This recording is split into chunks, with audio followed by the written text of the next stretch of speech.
This episode is brought to you by Midwest Night Watchers, found everywhere on your favorite podcast platforms.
Hi, everybody. Welcome to the Night Owl Lounge. We are back Again today. again. Yes, this is our second show of the day. And we're still here. Still going. We're still going. Hey, we got a day off tomorrow before movie nights. Yeah, movie nights. We're back on the we did a couple specials. We did the Easter special, and then we did the Bionic Man versus Bigfoot special. We showed all the episodes of the Bionic Man and actually the Bionic Woman. Yeah. And there was 5 episodes total. Now we're back to doing our normal. Hey, there's Latchkey. Yeah, and Roger. Roger. Oh, we should announce everyone else. Go ahead. So, well, there's Lasky. There. Let's see, we got Corey, Roger, Wendell, Latchkey, Tammy, Blazer. Blazer's already starting jokes, so warning everyone. Yeah, nice to see everybody. Oh, yeah, Corey says, I remember watching that at night when it originally aired. Yeah, same here. Yeah, so we played all 5 episodes and thought that would be fun since a lot of people reference it, but they don't ever show it or bring up the clip. So on our Rumble channel, we showed all 5 episodes in a row as they aired. So that was fun. That was 4 hours and something. Hi, Leanne. Hi, Claudette. Welcome in. Welcome. Then now we're back to our normal TV shows. Not normal, but TV shows that we show and movies. So we got more Lost in Space, Twilight Zone. Hi, Jim. He said, here's Johnny. X-Files. I'm enjoying. We've been playing some Night Gallery. And then we pick a sci-fi movie or a paranormal movie, suspense movie sometimes. Last week was Lost Horizons about Shangri-La. What about Bigfoot and Wild Boy? Is that a show? Yes, I almost picked that, but it's a series. Oh, really? Maybe they started off with a TV movie, like because most of those series started off with a TV movie for 2 hours or whatever to introduce the show, and then they go into the series. Because Bionic Man and Bionic Woman have a movie to start with. Well, when we run out Lost in Space or something, and start a new series, that would be a possibility. I don't think I know that one. Bigfoot and Wild Boy. Yeah, it's basically the same story as like the boy raised by the wolf. He was raised by Bigfoot. Probably based on a true story. Never know. So, yeah, welcome in, Jim. So how's everybody doing tonight? Hopefully you're having some nice weather. It's kind of raining here. It's cloudy. No sky watch tonight.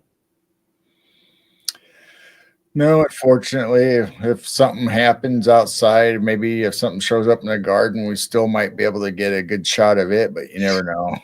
Tammy, dang, 5 minutes late. It's all right. We're still just chit-chatting. What's 5 minutes out of 3 hours or whatever we end up doing tonight? And worn out planting.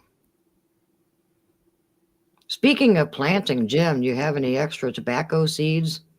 Last year, the heat, they were growing pretty good last year, and then the heat wave came and went and killed them. I'd like to try all over again.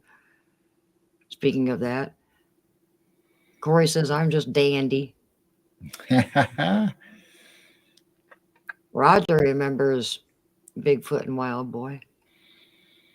Hi, May May. Hi, May May. Yeah, I mean, I could probably sneak a couple episodes of Bigfoot and Wild Boy. I have access to them. Oh, Tina's on it. Thank you, Tina. Like to start them a little bit earlier, but yeah, we had some nasty heat waves last year, and I didn't have good luck with the garden. Yeah, we don't even really know what we're going to do this year at the garden. Jane's thinking about pots and little tiny flower beds, but we might go ahead and dump a bunch of fertilizer and as far as animal poop or manure. Yeah, I'm considering giving Letting the it main rest. garden a rest. Yeah, and then throw on the goat poop and straw. I got to clean out their area anyway. And I'm thinking, because even the zucchini and stuff didn't do good last year. So I'm thinking about giving it a rest. No, not that kind of pot. No, just I've got some large pots in the barn, and I was considering We might doing do tomato plant. tomatoes. Yeah, I was going to do my tomatoes in large pots this year. I did it a couple of years ago, and it worked pretty good. And I thought maybe I'd try the chicken kale. I grow kale for the chickens, so I thought I'd grow them in some like flower pots and just give our big garden a rest. And another reason is since our neighbors has been gone for 8 years and her husband passed away and she moved back home, she uses a lot of poison, a lot of spray. She don't like dandelions. She freaks out. And my garden's right there on next to her property. And I'm tired of all that stuff going into my garden.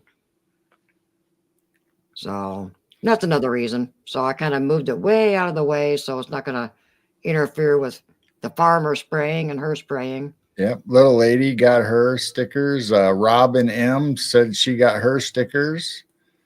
Awesome. And the other one was OCST and CRJ, right? They're Yep. the other ones. Yeah. Yep. So we're just waiting to hear from them. I mean, they might not ever tell us, but Hi, Daryl. they got sent out. May said, I got something I have on the clown live stream. How did I miss that?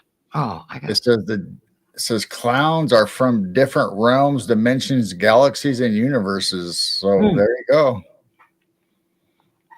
Maybe that's how we got killer clowns from outer space. Yeah, that may be. A lot of movies are based on conspiracies and disclosure. But yeah, if you didn't catch our afternoon show with Paul from the UK, we were talking about the history of clowns and they're worldwide and all the different cultures, and they all pretty much represent demons. So that's why he calls it Nephilims look like clowns. And yeah, if you're not fond of clowns, there's a reason why, because there's a lot of darkness behind it. They're not just happy, fun clowns in a parade or a circus. You never know. A lot of creepiness to it. But yeah, he just put a lot of dots together and just made a lot of good sense. It was a trippy show. Hey, Roger. Hey, Squatching Hollers in. Now we got 2 Rogers. All right. Yeah, welcome in, Roger. Yeah, and did I say hi, Claudette?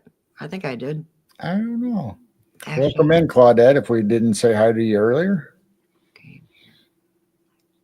Their DNA on this planet. Yeah, the DNA bank.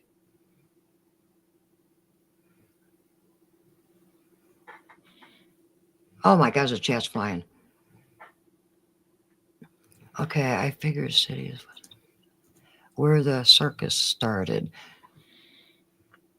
Yeah, Jim, did you watch the show? I think I saw Matt in the chat. Hi, Jackie.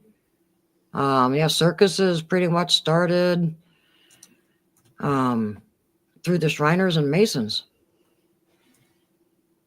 And they had circus clowns. But I'm wondering what Robin said last week about the rodeo clowns. Oh, There's yeah. got to be more I forgot history. about that. Yeah, there's got to be more history behind the rodeo clowns, too. John Candy punches the drunk birthday clown. Yeah, that was funny. The party clown. That calls for a goat. That called for a goat. That was a good one. Wow. There's OCST. Hey, welcome in. There we go.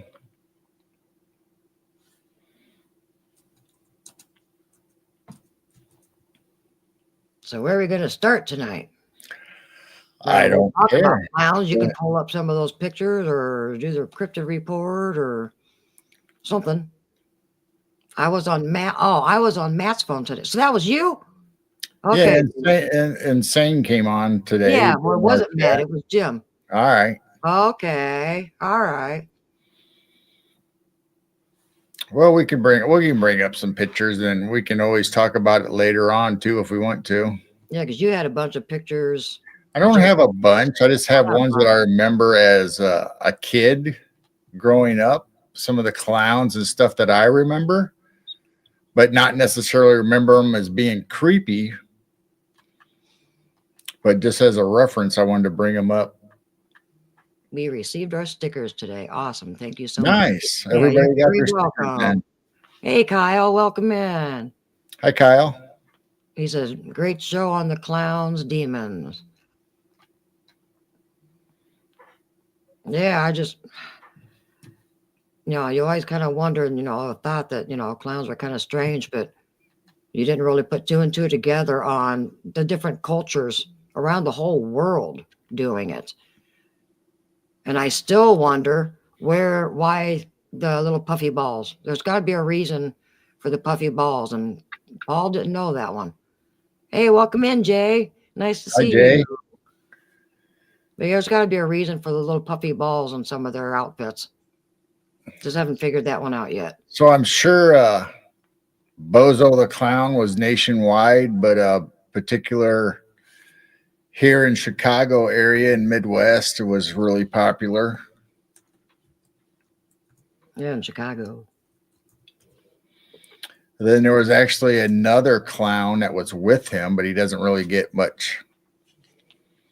He had a sidekick that helped out, and he was a clown too. Was Bozo daily, or was it a weekly show? Or was it every morning? I think it was every morning on WGN. It was every morning. Yeah. What? Wow. I don't know if it was on weekends. Definitely Monday through Friday. Wow.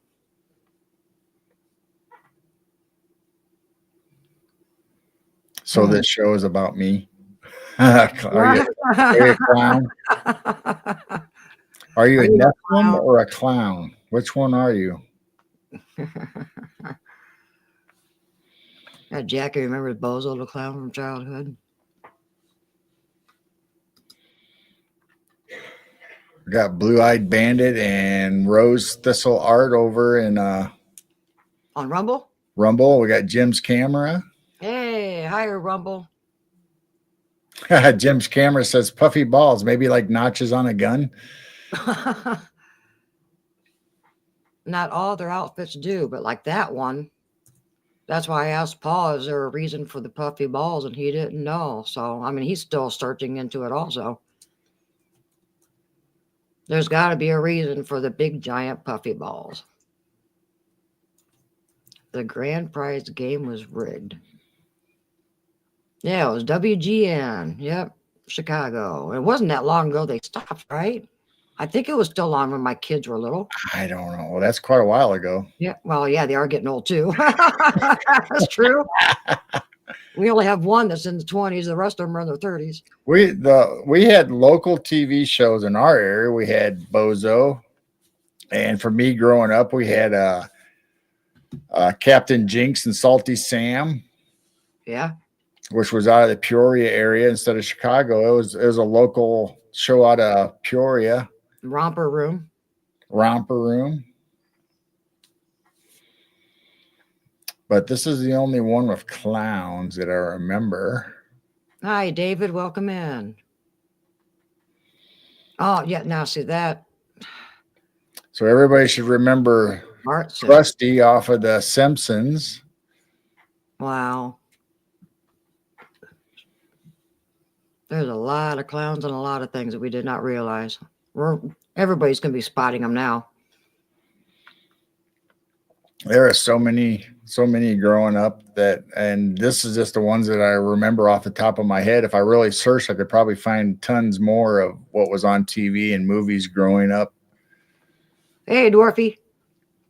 Hi, Dwarf. It's a dwarf. So Krusty, obviously the Simpsons are still on. Krusty. But he doesn't have puffy balls going down the front or anything. Not all of them. Yeah, not all of them. But he's got that clown wide mouth makeup. Yeah. So not all of them have the puffy balls. And he don't have the red hair either. But he's got the red nose, definitely. Right. But Big wonder why he's shoes. called Krusty. I don't know. Because he's old and Oh, creepy. Old and creepy. Are we getting crusty? Old age makes you crusty. Then we got our Ray Kroc from Chicago area. Hey, Big old Ronald McDonald. Jim makes a good point. In Rome, Roman Catholics clergy have worn pom-pom hats for ages, various in colors to show their ranks and job. So maybe it's a rank thing.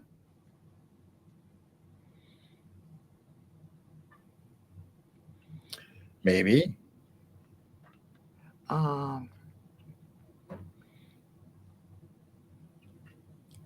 So most clowns, and like Paul was saying, you know, the original clowns started out as black and white outfits, all white, Yeah, boring. black accents, and then it changed to the red hair, the red nose, the red lips, and then the extension of the mouth to look like it's a reptilian. And yes, Roger, the Joker is a part of it also. And so is the mimes. The mimes are a part of it. Every culture, I mean, Chinese, they paint their faces white. So it's around the whole world, but in different ways. So this was the clown off of Scooby-Doo that I remember. There's been several different clowns since they remade Scooby-Doo and stuff, but this was the original one that came on as the guy that was haunting the circus or whatever, was a clown. Hi, Ida. Hi, Ida. Insane clown posse. Pennywise. I don't know. Pennywise was terrifying. I don't think I know Pennywise. Oh, you will when I show it to you. Oh. So here's Jack Nicholson as the Joker, as everybody remembers.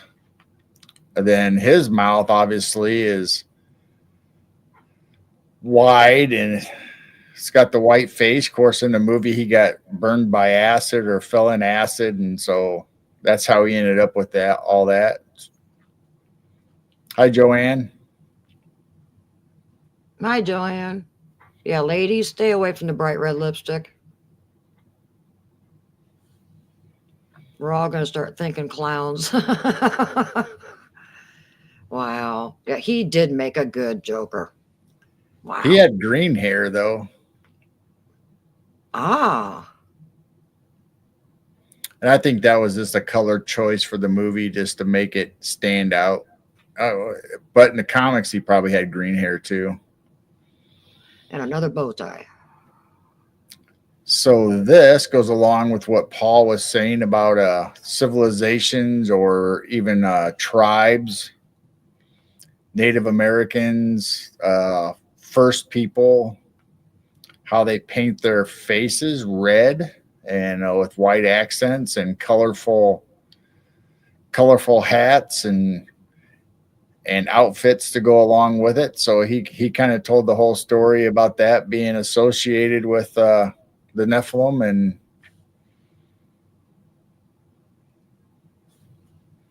Wow. well, we're getting a lot of chats in over in Rumble. I wish I could pull them up from Rumble side, but StreamYard won't let us. Yeah, So I'll just read some of them. I wish StreamYard would help let us pull them up. Mardi Gras, yeah, Mardi Gras is a part of it with the masks. Mm-hmm. Right. Yeah, he brought that up on one of his other shows. I binged watched a bunch of his shows, and Mardi Gras was one thing that he has brought up. Yeah, Rose Thistle said Clarabelle was on Howdy Doody. I was going to bring up Clarabelle, but I didn't get to it today. And okay, there's so much. And Rose also talks about Harlequin. We'll get to Harlequin. We brought that up today. And then Blue-Eyed Bandit says purple, orange, and green or witchcraft colors. Well, they eventually was kind of dull looking, and then they got really bright colors. So a lot of the other cultures are really bright in color. That's creepy.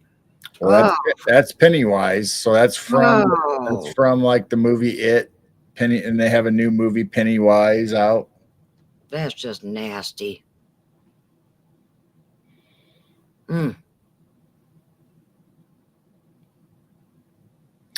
There's Harlequin, or one of the people playing. I think this was from like a Comic-Con where somebody was dressed up as Harlequin.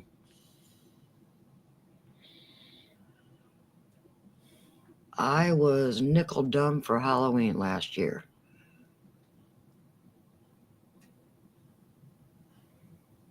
Yeah, and Jokers are on playing cards. Jokers are everywhere.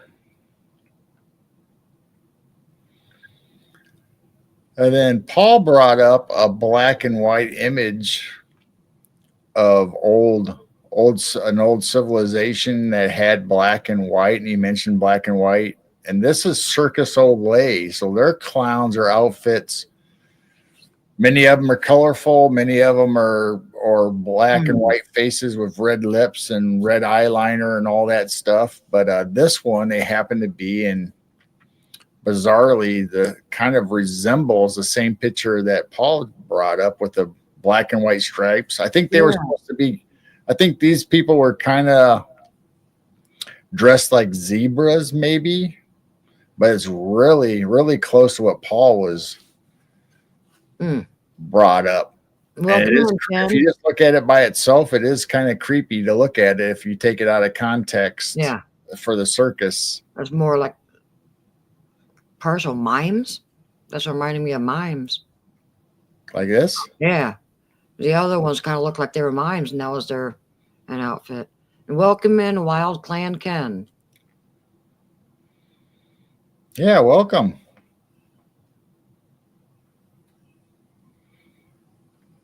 Blue Eyes says black and white is Masonic. David said Hamburglar from McDonald's was black and white. Yeah, he was black and white. Well, of course, he had the black and white stripes for the jail suit, but he was also the rest of the hat and the hair. And a clown was in Poltergeist movie. Yeah, scared the little kid in the room, right? Was it the one where he kept moving? If I'm missing your chat, I'm sorry. It's flying. I know, I'm trying to keep up with both of them. Yeah, I'm trying to keep up with chat. Yeah, Rose was talking about the slits on the lines, and Paul and us discussed about the slits Yep, the on predator. Mimes and Clowns talking about reptilians. Yep, lizards and Reptiles. reptilians. So I don't know if all mimes have the same makeup. I'm assuming they don't, but they're probably pretty close as far as the white and the eyeliner and I the think they do. eyebrows and the lips. Now, Paul said, not on our show today, but he said on other shows that I watched on his channel that they close their eyes so you don't see their eyes, so you only see those slits. Oh, yeah. The same way when they have high eyebrows and a lot of like not mascara, but eyeshadow. So they close their eyes and it looks like big giant eyes. Oh, Boondocks. Corey says, ever wonder why old swimsuits were black and white stripes? Oh, Yeah, they wow. were. Well, prisoners, their outfits used to be black and white stripes. That's why the Hamburger has that, Oh, yeah. Oh, yeah. because he was a criminal. He was a robber. He was a criminal. Hi, Joe. Welcome in. Yeah, I heard that. I think Ryan Montauk and Mike were talking about that today, that they tore down the Amityville house. I think it was yesterday or the day before, something like that recently. I can't believe they tore it down. I know it was up for sale, so they must have came in and tore it down to rebuild whatever they want. But Well, like they said on Jessica's show today, they built something else there. It's still going to be haunted. It's in the land. So, yeah, I guess they recently tore the house down. Like Barbie from the 50s. oh, And you're welcome for the welcome. welcome. So this is a clown from Clowns from Outer Space. Is that the Killer Clowns or is this a different one? I think there's actually a movie Clowns from Outer Space, and I think there's actually a movie Killer Clowns. Ah, I'm not positive. I could be getting it mixed up. There might be might be the same movie. that one had huge bottom fat lip. More Yeah. so than the other. Wow, more so than the others. And his eyes look nasty. Yeah. They made it creepy looking. That's definite. Wow. Hey, welcome in, Juan. Sharks see you as black and white stripes, poisonous sea snakes. Oh, wow. Oh, wow. Thanks, Corey.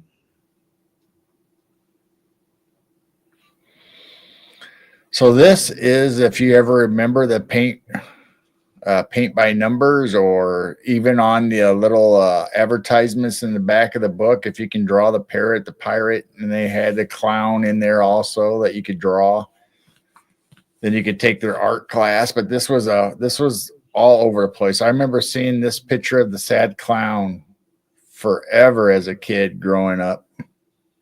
Mm-hmm. It was everywhere. It was puzzles, it was coloring books, it was in magazines, it was on TV. I bet I've seen a dozen or more in people's houses hanging on the wall, the sad clown. Killer Clown Double K. Yeah, Dwarf says he remembers Killer Clowns from Outer Space. I remember Killer Clown Double K, 1111.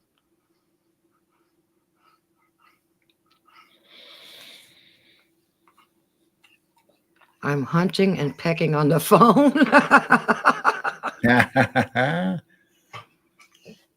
Oh, quit.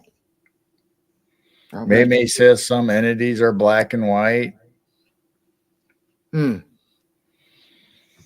Over in Rumble, Blue Eyed Bandit says the Buster Keaton. This is Buster Keaton. My Nana knew him. Wow. Lay down or you're going upstairs. Then we talked about I brought it up and he talked about it too, was the Kabuki Theater. Lay down. Where they all have the white face and the red lips and red around the eyes, and basically they did ceremonial plays or telling of histories. It could be history from Japan or wherever over there, and a lot of times they had people like this that represented demons or devils, or as far as what Paul was saying, could be even Nephilim with the wide mouths, and the same thing for the slits going out of the eyes and red hair. And The chat saying Joe Dirt's mom's house with all the clowns she collected. oh yeah, yep, that's true. There's probably so much more to this that we're going to discover since we're just now finding out about clowns. There's probably a lot more to this. Oh my goodness. So they had different characters depending on what they were trying to portray in Kabuki theater. Kyle says I couldn't find the other stream. Are you talking about Rumble? Yeah, the other stream is on Rumble right now. It's under Midwest Night Watchers on Rumble. Should be up and going. We have people in chat right now showing up. Yeah, so it's over there on Rumble. Is it one word or you have to put them all together when you search for it? Should be all one word, I Okay, guess. yeah, put all three together and you should be able to find it. Yeah, and don't forget Kiss. Yeah, Daryl says don't forget Kiss. Not just Kiss, it's David Bowie, it just all of them. If you look at all the musicians and how even their clothes are clownish and they're painting their faces and stuff. So it's Hollywood, the musicians. Elton John was a good one. He liked the bright colors and stuff, similar to what the other cultures have been doing. Kyle said, I'll try again. So here's some more killer clowns from outer space. I don't think I saw that movie, thank goodness. It was, I mean, it was supposed to be scary, but it was kind of funny and goofy at the same time. Well, yeah, what did Paul say? They like laughter or to scare you. He says they get the same energy from laughter or fear. So I can see why some of these clown movies try to make it comical. There's Kiss.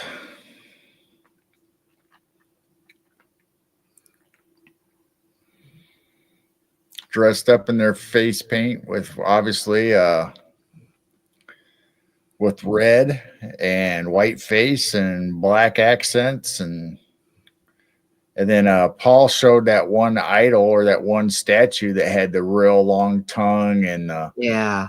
the white face and all that. And I mentioned Kiss, and that's when he brought up Kiss, but I already had Kiss in the pictures, but didn't get a chance to bring him up on our show. I think Paul did, though. He searched him online. And there's Gene with his long tongue. There's a few pictures that Paul showed that the tongue was out. Yeah. That's what reminded us of Kiss. Wow. Ooh. Then we brought up the clowns popping up in neighborhoods and streets. 2016. All over the Midwest and everywhere. And that was like, it was like almost every week and sometimes nightly you would hear of new clowns popping up in neighborhoods that were scaring people on the nightly news. Yeah, and then it just suddenly stopped.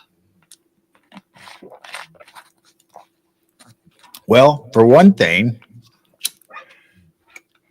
neighborhoods started getting their guns out and said they were going to start shooting them. I don't blame them. So if you are, yeah, hey, man. there's Trembler. Trembler just showed up in Rumble. I think that's Kyle Smith. May remembers the clown invasion in 2016. Yeah, that just seemed weird. They just suddenly just showed up all over the place, and then that was it. In 2016, you know, it's funny because the studio for the movie It, which came out in 2017, was this a publicity stunt that they had people start showing up because Pennywise, or in It, they showed them being in a neighborhood and haunting, you know, scaring people and hiding in the sewer. Remember the picture of him looking out of the sewer, talking to people, trying to lure them in? So I'm just wondering if maybe this was a publicity stunt, or it's kind of weird that the two coincided, or coincidence that they happened less than a year apart. Ida said she remembers balloons hanging over street corners. Yeah, and there was a famous picture of Pennywise with a balloon trying to lure kids. Corey said they never came to rural southwestern Oklahoma. Yeah, they would have been shot. Wow. That's Paul's book. The Nephilims Looked Like Clowns, Volume 1, The History. And I'm reading it now. I'm kind of reading it slow and then kind of rereading some paragraphs, trying to really get into it. But yeah, I'm on chapter 8 right now. And then, like I said on the show, and Paul brought it up too, John Wayne Gacy, which was from Illinois, was also a party clown for kids' birthday parties. Look at he has a black and white and red puffy ball on his hat. Yep. And that's what I was talking about with the eyeshadow and the eyebrows high, and that they close their eyes. That would represent the eyes, as in the big eyes.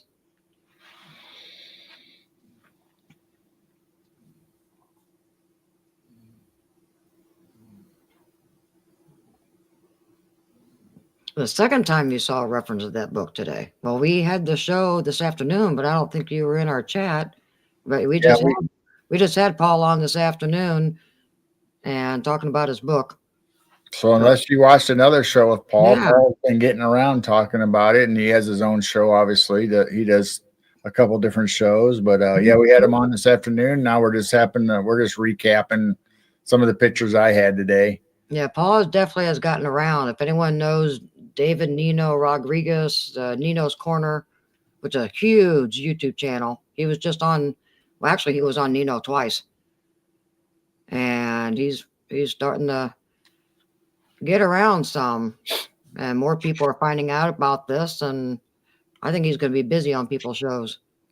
And I think this needs to get out. It really makes a lot of sense. He looks like the clown on Spawn. Yeah, Spawn was a movie. Might even was turned into a series too, but I know it was a movie. Yes, Paul was on Old World Florida. Yeah, I just saw that the other day on his channel. And I subscribed to Old World Florida because of that. Yeah, that was a good show. Jackie says she follows Nino's Corner. Yeah, he was on just twice recently. He was talking about another subject that he talks about, which is called Little Season. And he said he was doing a show after ours tonight too. So. And so, yeah, then Nino asked him to come back to talk about the clowns. And that was just a couple weeks ago. And he was on a guy named Eddie Bravo, which sounds familiar, but I found it and watched it. So yeah, he's getting out there in different communities.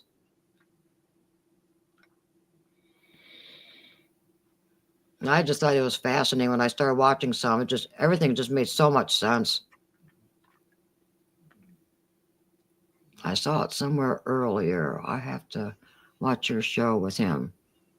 Yeah, it was 2:00 this afternoon. We did a special show. Yeah, Eddie Bravo. Eddie Bravo found out on some of his subjects. Well, actually, it was on the Little Season, not the clowns. And Eddie Bravo had him on his show. And then Eddie Bravo was on Joe Rogan. And then he brought up Paul and showed a small little clip. So he's got to get out there on, his research. May May says he believes clown people are in the Galactic Federation too. Well, probably if they're Nephilim, they're If fallen they're from, angels. well, if they're from outer space, they'd be in the Galactic Federation.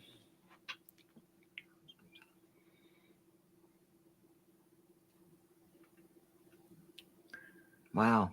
All right. Kyle says their chickens and dogs are okay. Their Great Pyrenees was barking at something a little earlier.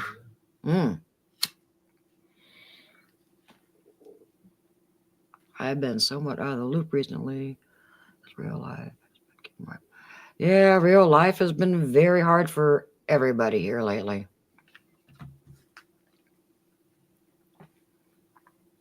You just gotta go day by day, keep your vibrations high, stay away from fear, and keep your faith strong, and we will get through it. This too shall pass. Yep. Just have no fear. And just be aware of things. I always, it's hard to do it when you're living in the moment. But I always compare it to like when your first crush in high school or grade school, junior high, whatever, when you first break up, you think it's the end of the world and it's going to, it hurts so bad and you have all those feelings and emotions. But then later in life, you look back and it's like, oh, it really wasn't a big deal. I mean, and things happen to us like that. We have our ups and downs, our valleys and stuff. Just like I was thinking the other day, it was brought up about the gas shortage in the 70s. That was horrible times for everybody. But looking back at it now, everybody survived. Everybody got through it.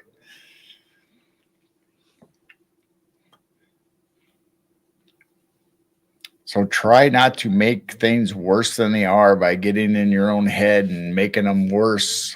Yeah, some things are terrific and some things are horrible, but they say time heals. So look on the bright side and look forward into the future where hopefully you can look back at it and learn a lesson or learn something from it and continue on. Wow. See what David said? I can't read all of it. I'd have to squint. And if I put my glasses on, I still can't see it. So you can probably read it better. What's the John Keel, the author of Mothman. Oh, yeah, okay. Prophecy suggested that ultra-terrestrials, beings from other dimensions, may use forms like clowns or aliens to confuse and psychologically disarm witnesses. Makes sense. When you see them 30 years later and realize the good Lord did you a favor. Yeah.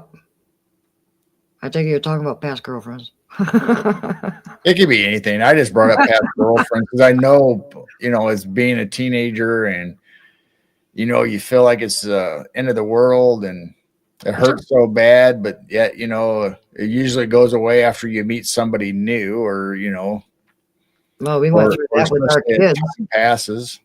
When it happened to our kids, I mean, oh my goodness, the end of the world was happening. And but just puppy love, they'll get over it. When people go through it, you can tell them all you want, and their emotions and their mind thought process is so tied in and connected to that you would never be able to convince them otherwise until they naturally just get over it or move on. Or you can't reason with a teenager anyway when they're going through their emotions. Those were the hardest years. Oh my goodness. I'm so glad we're kidless now. I mean, we got kids, but they don't live here. Yeah. Empty home. Couple of them, or one of them, came back for a while. Yep, for 7.5 months.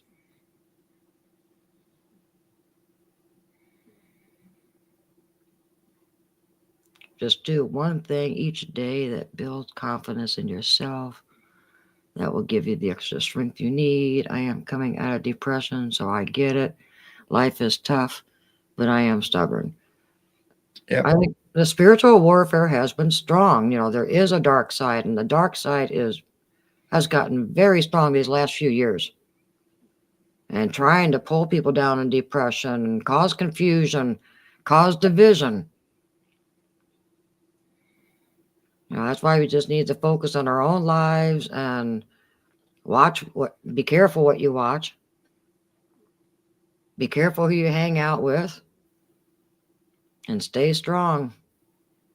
And just go day by day. Try to find something that makes you smile. Go outside and look at a butterfly or the hummingbirds or flowers, something that makes you smile. Blue-Eyed Bandit said he had a double dose. Live with my oldest daughter and grandkids. Yeah, you can't reason. Oh, you can reason with a teen? Huh. We couldn't reason with them. No. Yes, also watch what you say to others. Yep.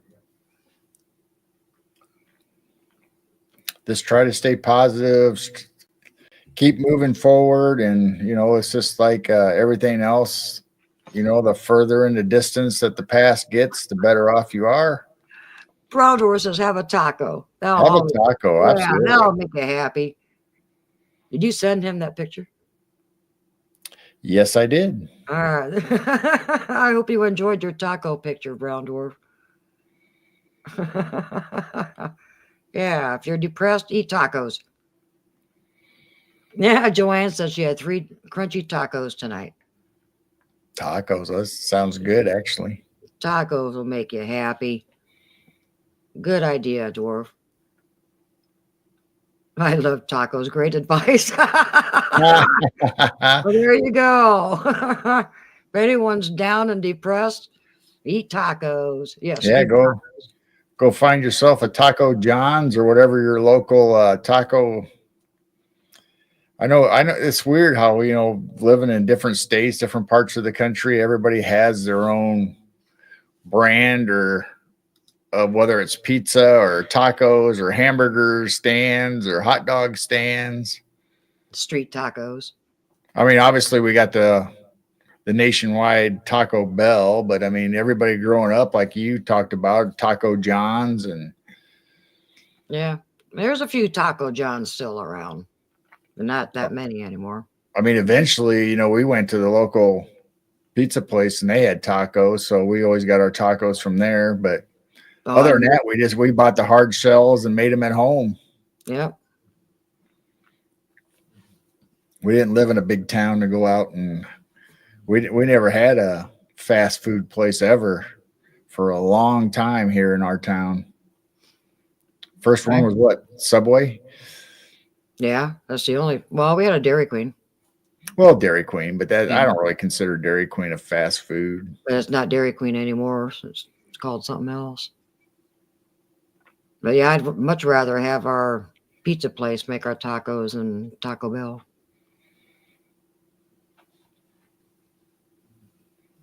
David says, I think we all need more clowns in our lives. Maybe we need a taco place with clowns. Or Corey said, I remember the night we talked about restraints. Talked about restraints. That I don't remember.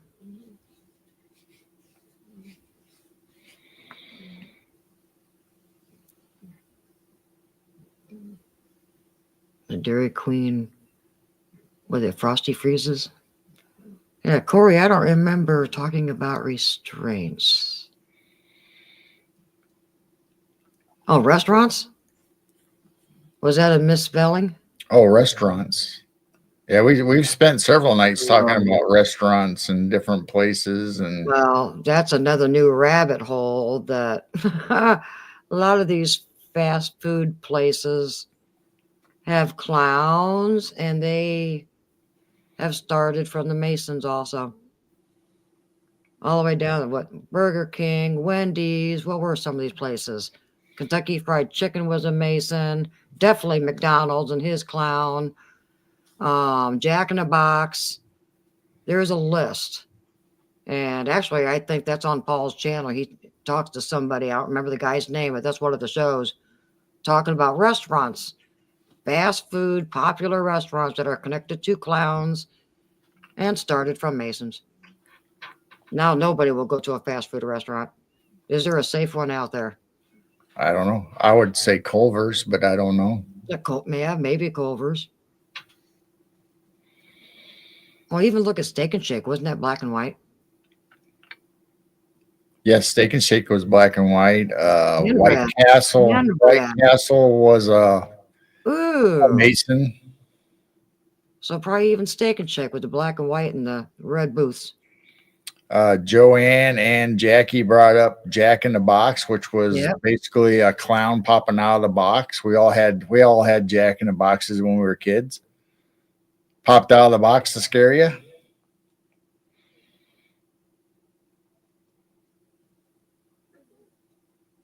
My puppy's messing with my phone. No. No, the reason why they brought up Wendy's is because her hair was darker red than a normal redhead. And it might have been based off the daughter, but if you kind of look at her, she kind of resembles some clown features. So that's why Wendy's was on that list that the guy was talking about. Well, Wendy's was Dave Thomas, who started off with Colonel Sanders. So they're Masons. So they're Masons. Yeah.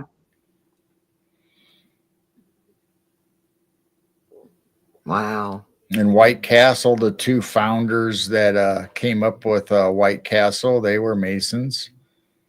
So yeah, this is something new also that we discovered through Paul's videos. So yeah, we're still kind of digging down a little more of the restaurants. And there's probably pizza places that are involved too. Oh yeah, Chuck E. Cheese. Yeah, that creepy mouse would scare kids. Yeah. Showbiz. Yeah, oh, that's right. There was Showbiz. And I bet you some pizza places are involved in all this too. I wouldn't Wow. doubt it. I wouldn't doubt it. Wow. There's probably so much more we're going to keep discovering. But we need to know the truth. I mean, a lot of this has been in front of us our whole lives. I mean, both Carol and I are in our 60s, and we're just now discovering some of this. It's almost creepy. Like, oh my gosh, it was in front of us, and we didn't even know it. We just kind of overlooked things. Geno's Burgers. Never heard of Geno's Burgers. No, like I said, most people, whether you're out in California, West Coast, East Coast, Midwest, even different states in the Midwest had different chains, that started in their state or their area and went out. I mean, just like which one is it? Burger King. When the Burger King franchise started out, there was already a little mom and pop place called Burger King, and they took them to court. And the franchise Burger King, the big one, could not have a franchise store within like 20 miles of that little mom and pop store. Wow. It's still out there. You can still go to it. It's Chucky Killer Redhead Doll, named after a serial killer. Chucky. I remember the movies Chucky.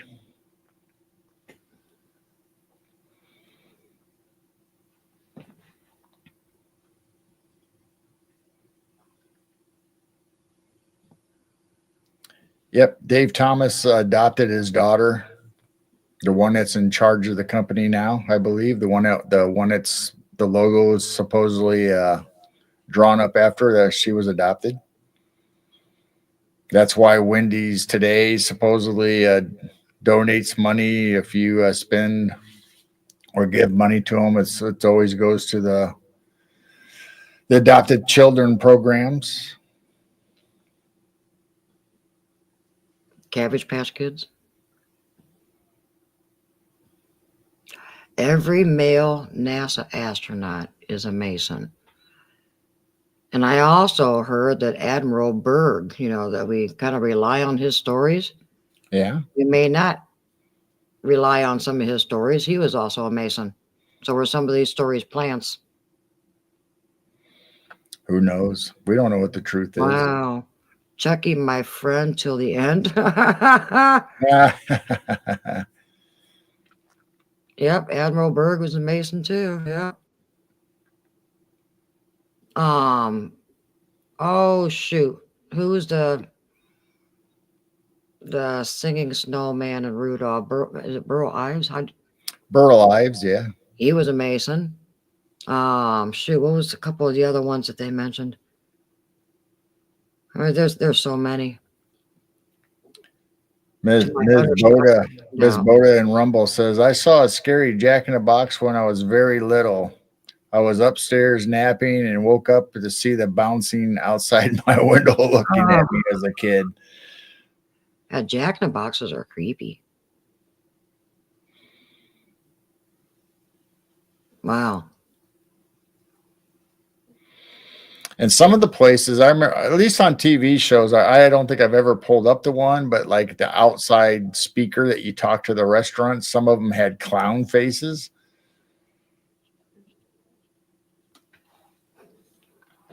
I don't know what chain or what restaurants it was, but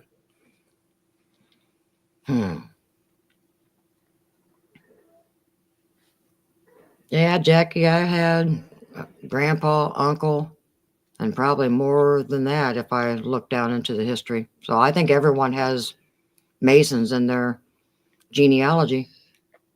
I have never heard of any of my ancestors being the Masons. I'm not saying they weren't, but I know my dad wasn't.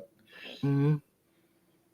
I don't think my grandpa was. My grandma was Eastern Star, and they've got the things on their tombstone from it. So yeah, a lot of people are realizing like, oh my. Now see, if you're in the lower levels, they just thought it was a really nice, friendly Christian club. This is mainly the higher up, 33, and then the Shriners. This is something new. I learned that to become a Shriner, you have to be a 33rd, and then Shriners is a higher up, top-notch level, a specialty level to become a Shriner. So it kind of depends on what level your relatives were in. I have no idea what levels my family was in. Also the Scottish Rite. Odd Fellows. There's all kinds of them.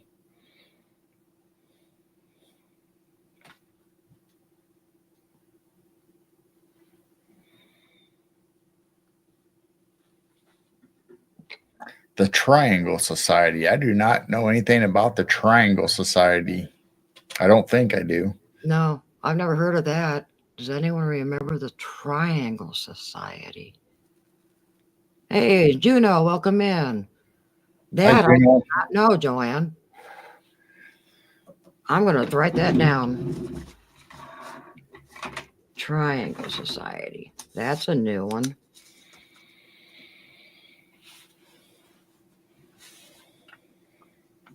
Huh.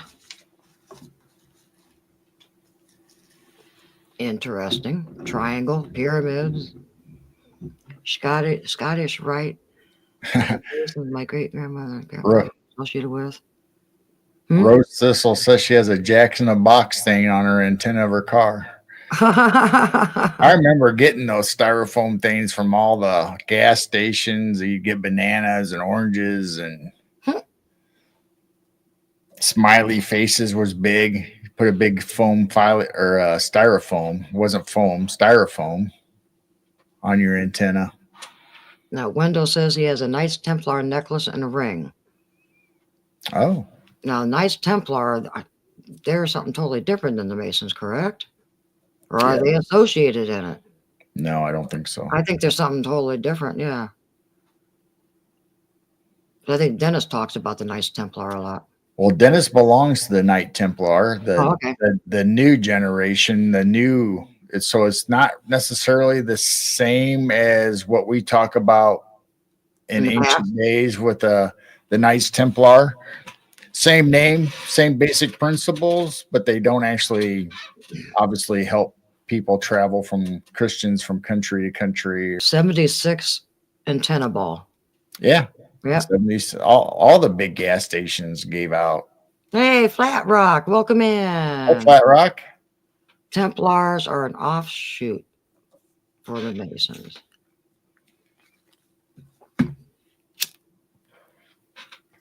Good to see you, Flat Rock.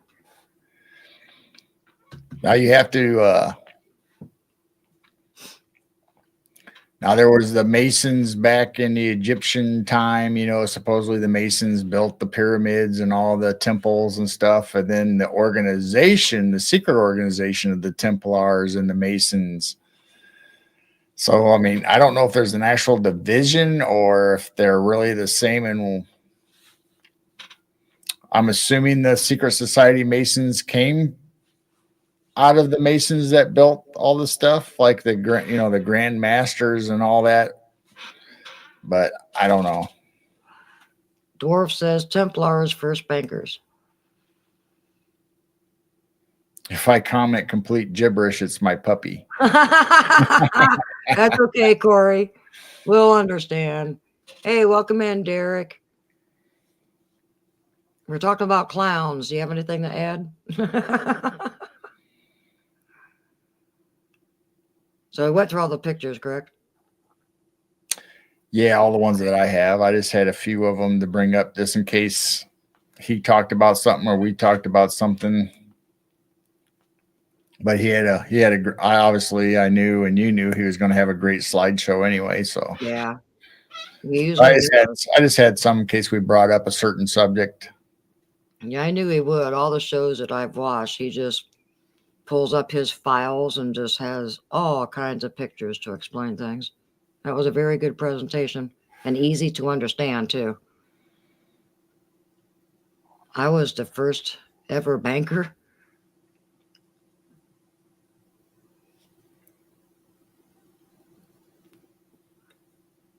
Just don't blame me for the credit scores.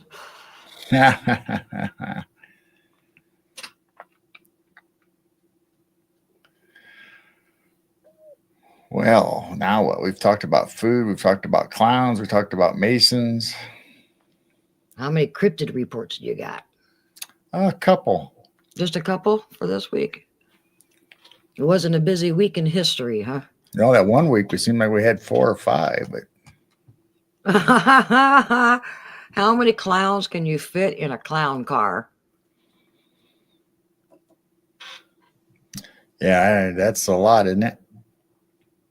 The Shriners used to come to our town's parade. I don't think they've been here for quite a few years, have they? I think they go to the bigger towns now. Yeah, I know they show all the time. I know they show up to Toluca.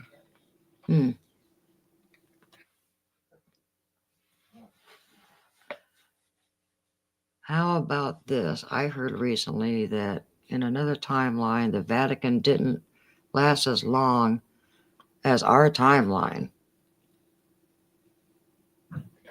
Dwarf's guessing 33 clowns in a clown car. I don't know if you watch them on Ringling Brothers, Barnum and Bailey, man. It seems like they have a lot of clowns come out, and Yeah, I'm assuming the 33 is because of 33-degree Mason. because they're connected to 33. Yeah, that would make sense. That would be the implements in our timeline.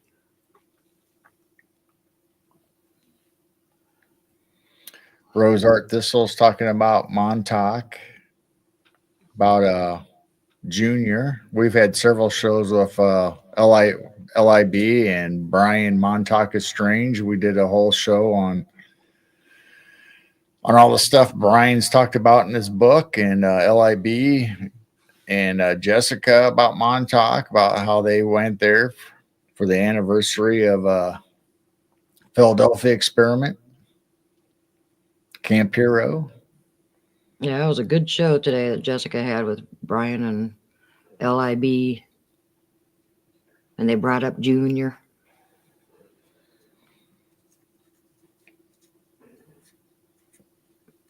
I knew some peeps in the ICP. my. You hear a strange noise, the dog is snoring. Yeah, I agree, Flat Rock. It was a very good show today. Always is with Brian and Mike. They got so much knowledge for that area. And Brian's book is amazing. If anybody can get that book, get Montauk is Strange. It is an amazing book. All kinds of references and pictures, and he did so good on his research. The perfect square is always divisible by 3. Oh, Insane Clown Posse. Oh, okay.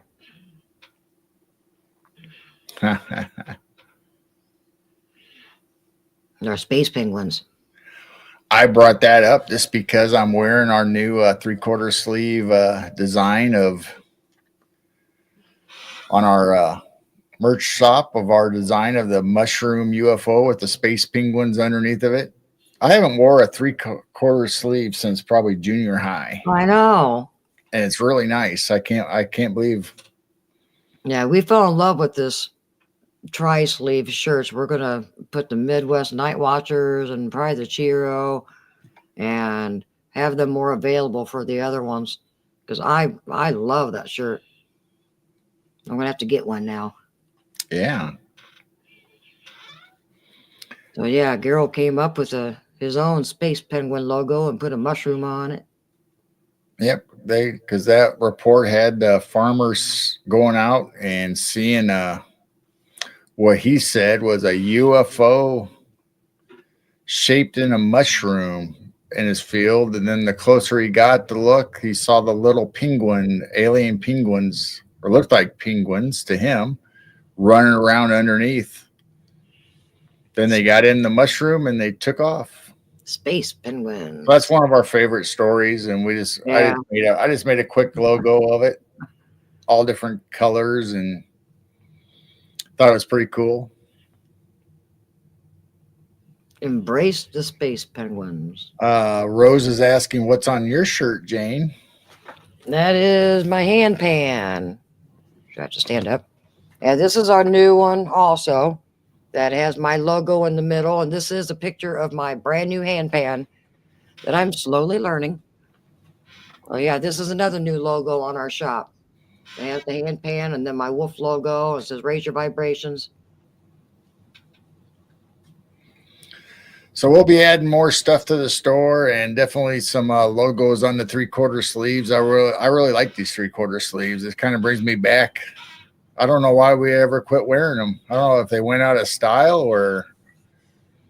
I haven't seen them since probably high school.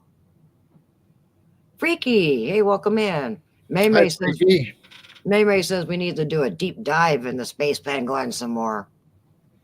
Yeah, that's the only. I'll have to look it up. That's the only one. The only time they showed up, or a report of them. I don't know. Let's read it. We'll go ahead and since we're talking about it, we'll bring it back up. Welcome in, Freaky. Nice to see you. Now I got to find it again. Where was it? You just had it. Penguins in space. So this was February 14th, 1967 was this report. And for that date, it says 58 years ago today, dubbed the Tuscumbia space penguins, this bizarre diminutive beast are often dismissed simply as jokes or silly flights of fancy. However, for 3 months after the sightings, ground traces still remained at the scene. There was a depression where the craft had landed, and surrounding soil was extremely dehydrated. With recent sightings of UFOs and UAPs and the U.S. government admitting existing to such things, stories such as these may deserve a closer look. And then Creepy Acres, wherever they got the graphic. I don't know if they made it up themselves or whatever. No, I thought the story said that they had face masks on or something, didn't it? Well, I got to read it here, but that was just a brief description overall. That's wild. Space So if penguin. you look at their picture, it looks like a penguin with some kind of air apparatus, but it looks like a penguin. So it says on February 14th, 1967, 7 a.m. Tuscumbia, Missouri, farmer Claude Edwards, 64, walks towards his barn when he notices his cattle stirring at a huge mushroom-shaped object out in his field. At first, Edward mistakes the 15-foot wide grayish-green dome for a parachute, but soon notices it's sitting on top of an 18-foot tall cylindrical pillar.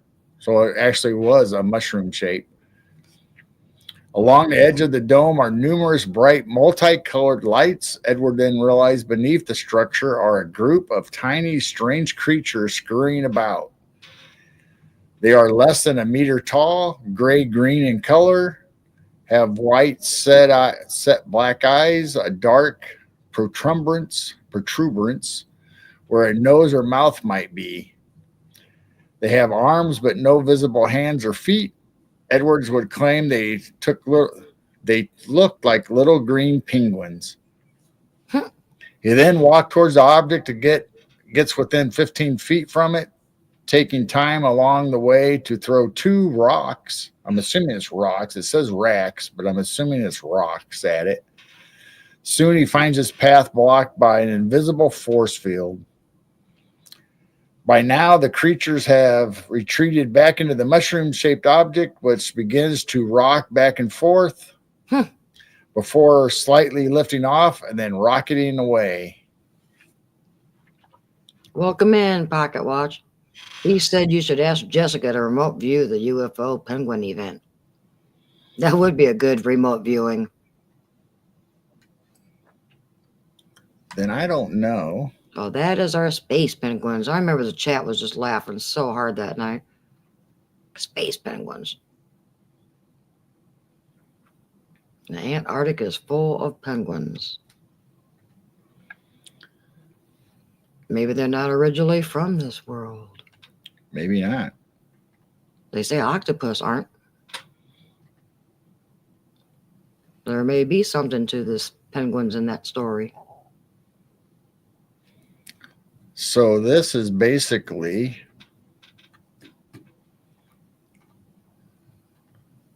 the design that we have on the t-shirt. I added a little bit more, like the circle around it. Trippy. So I took a psychedelic mushroom looking thing and added some green penguins with a little mouth thing and goggles. I don't know if they had normal eyes or goggles or whatever, but we kind of went with it.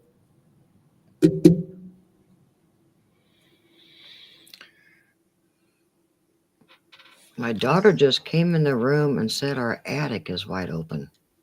Really? Ew. Does that mean something got in it? Ew. Or something tried to get out, like coons. Yeah, Freaky said neat. Yeah, that is our new shirt on our website. We got them in a t-shirt and the tri-sleeves. And if they become real popular, we can do sweatshirts and things if anyone asks. Yeah, so we can put our designs on almost anything. Yeah, right now we're only offering, especially when we first bring them out, we just put them on shirts that we like or think are. But if you wanted something on a heavy long sleeve shirt or a sweatshirt or a t-shirt, then all of our shirts and clothes have multiple different colors you can pick from. A great choice of colors. Yeah, Claudette, I hope it was the wind. Corey asks, has anyone in chat ever tripped mushrooms? I'll go first. Yes, and I loved it. Oh, Dwarfy's in chat. I know he has. How much sweat is in a sweatshirt? Sweat is in his shirts. Yeah, why do they call them sweatshirts? because they're for gym or for exercising. They're to make you sweat. Freaky says, me, not my. Jackie, my 13-year-old would love a mushroom space penguin shirt. She's a huge mushroom fan and thinks penguins are cute. Oh, that'd be right up her alley. Our prices are very reasonable. We don't want a bunch of profit off of them, so I've got the prices way down low, so they're reasonable for all you guys. And I'll just do that right now. I think Blazer fell asleep. Yeah, well, and I think we're gonna. I don't know if we have the space penguins on a refrigerator magnet. We'll probably do that too.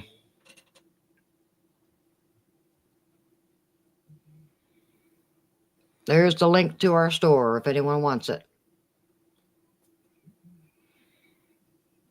You might want to put it in Rumble also.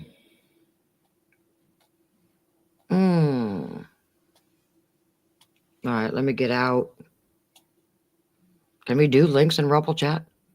Yeah, I'm assuming. I guess I'll find out. All right, I'll leave this chat. Go to Rumble real quick and find us. So while you're doing that, I'll bring up April 25th, 1977. The Zoya Maru sea serpent, aka Zooey Maru carcass, created quite an uproar when it was first discovered. While the photographic evidence seems to show a creature that resembles a classic shape of a plesiosaur, many have since speculated it was nothing more than a rotting corpse of a basking shark. In fact, the flesh was collected and analyzed and said it contained elastidin, a protein found only in sharks. Despite this, many, including some men from the ship that day, the Zoya Maru, still insist that it was something else, something unknown that they pulled from the watery depths.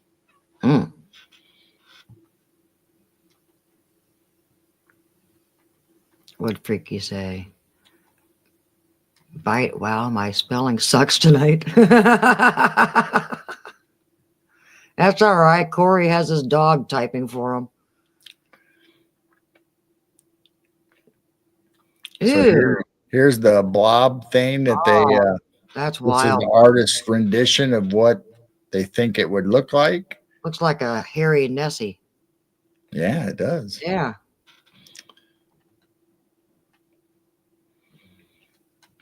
So this was April 25th, 1977.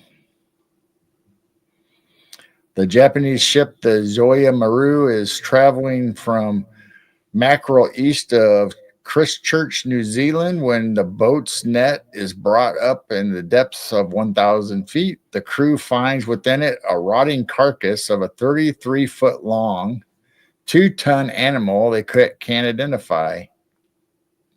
It has a long, slender neck, a 5-foot long head. A 5-foot long head? Yep. That is only 18 inches wide and flippers a meter in length. Many believe it resembles a plesiosaur, a large marine reptile that was extinct 66 million years ago. Photos are taken of the corpse, and the onboard biologist Michiko Yano gathers samples of the putrid, rotting flesh before the ship's captain, Akiro Tanaka, orders the carcass thrown overboard so it doesn't contaminate their catch. Yano brings the samples to Japan's National Science Museum and the Marine Research Center of Tokyo University. Soon, a fleet of ships, 20 Japanese, 30 Russians, and 8 South Koreans are trolling the seas in hopes of recovering the carcass or even finding a living specimen. Neither is ever found. Someone said it looks like a Nessie full of algae. Well, it had rotting flesh on it, so I'm assuming that's what they're trying to depict. That it was flaking off and all kinds of nastiness. But yeah, I don't think a shark would have a 5 foot long head and 18 inches wide. Yeah, that's big. That sounds like a dinosaur, a Wow. Nessie shape. Whatever Nessie is. Wow.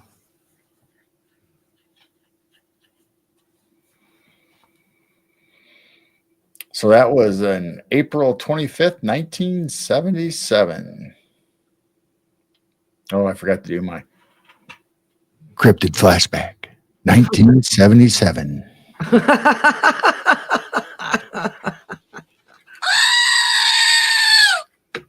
That calls for a goat. That was good. So now we have another one, April 29th, 2000. So this is getting closer to a current date. Oh, wow.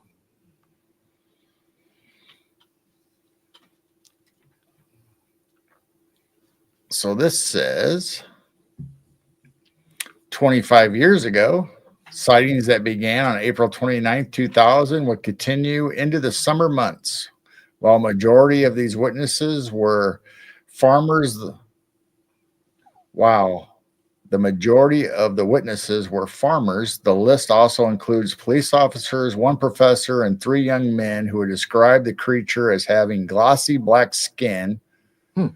Was it a bat? Was it a bird? Was it prehistoric? Was it something otherworldly?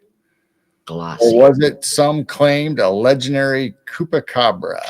Oh. Corey said I was 4 years old in 77. Wow. So to me, this looks like a flying monkey that you'd see off the Wizard of Oz, or Ew. Yeah, it does look like a flying monkey. Or it could be a smaller version of like a bat squatch with the fur and the wings, but the head don't look right. Definitely not Mothman. That's creepy. And he's furry. Freaky said it could have been Mighty Mouse. Mighty Mouse. I was younger myself back then. I hope we all were. I think I was pretty young in 1977. I was in high school. Let's see, April 77. I would have been a freshman in high school. You were still in grade school. Pocket Watch says maybe I would have been 8th grade or somewhere around there. Pocket Watch said maybe a ghoul. Oh, maybe a ghoul. Yeah. Yeah. So that's an artist rendition, obviously. How fresh was you? So it gave it kind of a vampire looking head to me. That's what I think it looks like. Then it's got a furry body. Right. Mothman don't have a furry body. Then it's got the typical bat wings. And it's got claws, kind of like a bat would have. Yeah, that one's definitely different. So this says April 29th, 2000, 8 p.m. Jupil, Chile. Jose Ismael Pino, 59, a farmhand at the Experience Ranch located a mile east of Jupil, Chile, is searching for an escaped bull when suddenly something catches his eye. There in the moonlight stands a 4-foot tall, simian-like beast with long arms, enormous clawed hands, and huge fangs. However, what truly disturbs the man are its bat-like wings. Horrified, Pino fetches several dogs and lets them loose on the creature. They chase the winged being into the night. When the dogs finally return, one is limping and nursing several injuries, including a gash on its neck. By early May, the epidemic of dead livestock sweeps the area as farmers in Jupil and nearby Tucapel report a growing number of attacks by a large bird or a giant bat, some believing it to be the legendary chupacabra. Yeah, Joanne said demon. Yeah, it looks like a flying demon. I mean, Yeah, flying demon. that's what it looks like to me. Ew. Wow. Wow. Yep, Rosie says it looks like the freaky witch monkeys from Wizard of Oz. Stuff of nightmares. Blue Eyed says demonic looking.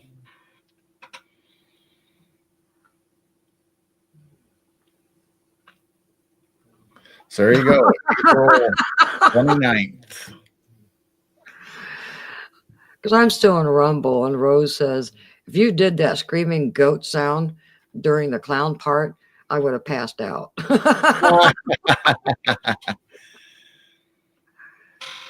Wow. All right. I was telling my dad that I remember watching Motorcycle riding in a cage, and he said that was the 76 Oklahoma State Fair. Wow. How in the hell do you remember that? LOL. I, as a kid, remember a set of stunt daredevils coming through the area. And I don't know if we had to go to Peoria to watch it. I don't think it was at our local Fair? county fair, but they had the actual wooden structure that they would call the barrel, or I think they called it the barrel of death, but it was basically wood planks shaped in a big giant barrel, and they would start at the bottom and circle their way up to the top where the big line was, up close to everybody, standing on top looking down.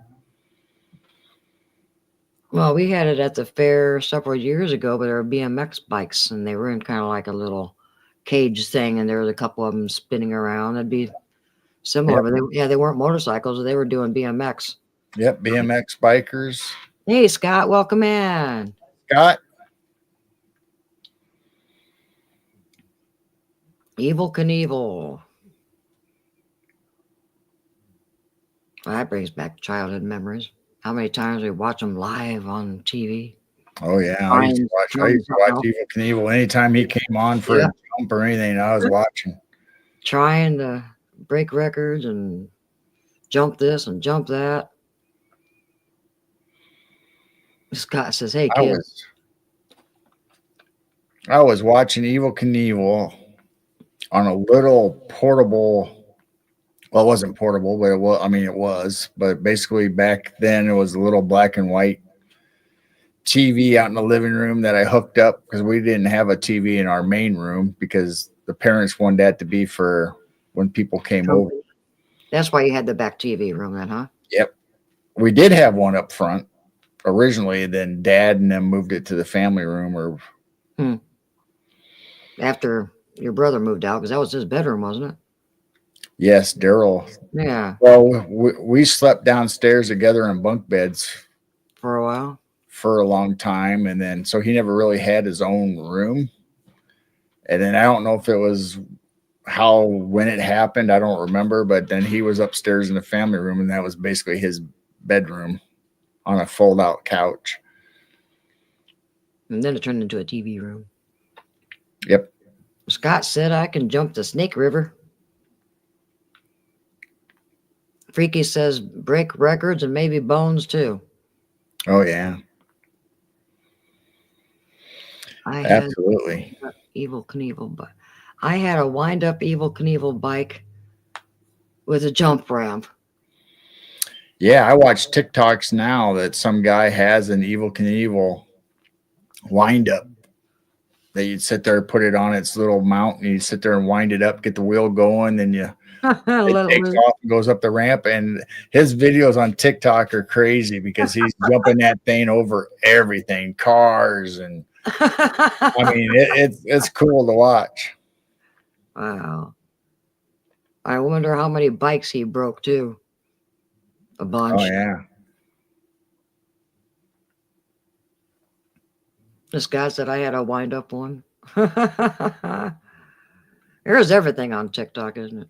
Oh yeah, I love watching TikTok. Not only do I find subjects for our show and people talking about new stuff, but just nostalgia and the crazy stuff and funny videos. And is it? I mean, I like it better than Facebook for videos and stuff, and even YouTube, because you can sit there and watch a short, get all the information, start digging into something, or just the funny stuff. Yeah, I'm not on TikTok either, Freaky. I'm busy enough on YouTube and Rumble. I actually shared a Captain Kirk uh, TikTok to my friend the other day that it was William Shatner as Captain Kirk sitting on a couch with the Gorn, the big lizard that he fought in Star Trek on that planet. Oh yeah. And they're sitting there playing video games together. And Kirk smacks him. He goes, "You just gonna let us die?" He says, "What are you doing over there?" Then the Gorn looks at him and kind of gives him that grunt that he does on the TV series, and he smacks Captain Kirk on the shoulder. Then pretty soon they're going back and forth, hitting each other harder. Then Kirk finally goes, "All right, that's it, it's on." So they get up and they do the wrestling thing like they did on the TV series. Then they both go, "We're getting too old for this."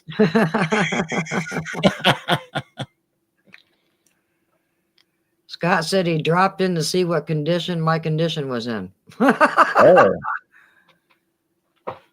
Yeah, that's horrible condition. Joe says I should do more videos on TikTok. I have many movie clips on my Cosmic Joe TikTok channel. So now you need to find Joe on TikTok since you got TikTok. I do. I don't know if I have them or not. I may have. You have to find him. Cosmic Joe. Yeah, so I got Jessica, and I got a Gone Girl Marine on there, and Dennis Carroll, and Amber. a bunch of other channels. Amber Fair World. So I have a lot of channels that I follow, plus some obviously people that are just only on TikTok that I don't know, or have YouTube channels that I know of. My condition is a family tradition.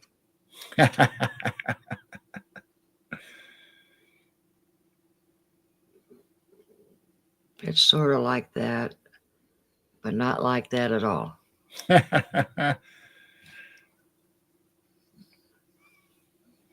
Nope, I like TikTok, so I don't know if I got room. Well, I might have room on the new tablet, but I know my old tablet wouldn't let me. It keeps popping up. You're running out of storage space. See, I don't understand. Well, of course, I get rid of a lot of stuff, but I have it on my old tablet, and makes me wonder if you have to check that Telegram thing. Remember, it was doing that, and we had to do something to Telegram. It wouldn't store all. That's true. You put Telegram back on, didn't you? So that might be part of it. I'll have you check sometime. My phone is telling me the same thing, Jane. Huh? What were we talking about? Running out of storage. Oh, okay, yeah. And my phone is okay so far, but I know this tablet keeps popping up. Might have to delete some. I don't think I have that many apps on here either. Wow. That's a Kenny Rogers song. Oh. I don't really know many Kenny Rogers other than The Gambler. Yeah, I think that's the only one I really remember. Or the one that he sang with the woman. Oh yeah. What was that? That was popular. Somebody in chat will bring it up. Yeah, that was a popular one. I don't remember the woman either.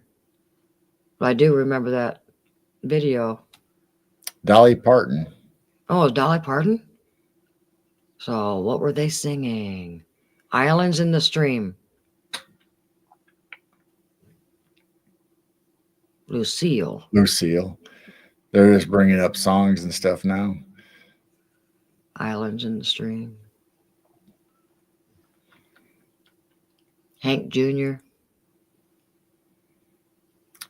Tear in My Beer. thought you were going to say tear in your beard. Well, could be tears in my beard. Oh, Lady. Yeah. Lady was a good one. Yeah. Well, evidently I know more Yeah. know more of his Kenny Rogers songs than I remember. Yeah. Yeah. I forgot about Lady. Oh, that was. I didn't really follow country, if you know, or any of that back in the day. But I mean, my parents played it a little, but mostly us kids were able to play our stations on the radio in the car and stuff. But now, like when Leonard Skinner and 38 Special and even the Eagles, who were technically country, then kind of crossed over into mainstream. I liked Southern rock. And then when all the American First and American Pride, like Trace Adkins and all them, started coming out with all these great songs.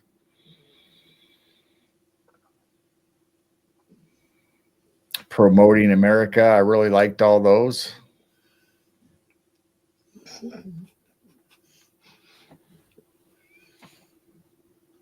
Our dog. Yeah, Boston. I love Boston. Our dog is twitching. Oh, okay. Sure, it's our dog. She's dreaming. She is. Do dogs ever get abducted or body snatchers or clones? Oh, don't know. Why is it just humans? That's a good question. I mean, every once in a while you hear people talk about, you know, their wife is not the same person. Yeah, it looks the same, but she acts different or has a different personality now, or even a husband or spouse or whatever. I wonder if anybody's ever noticed that all of a sudden their dog is not the same, or their cat, or it doesn't have the same personality. It's not acting like it was. Leonard Skinner, yeah. And Corey says, I'm a classic rock junkie. I love Joe Cocker. Joe Cocker, yep. You can leave your hat on. Or a little help from my friends.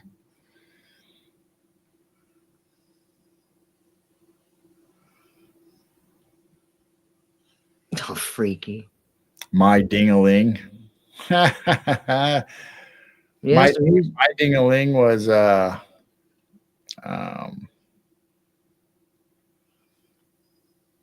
I can see his face. Fat finger syndrome. Little Richard? Was it Little Richard did My Ding-a-Ling? I think it was. Vince Gill songs can make you cry.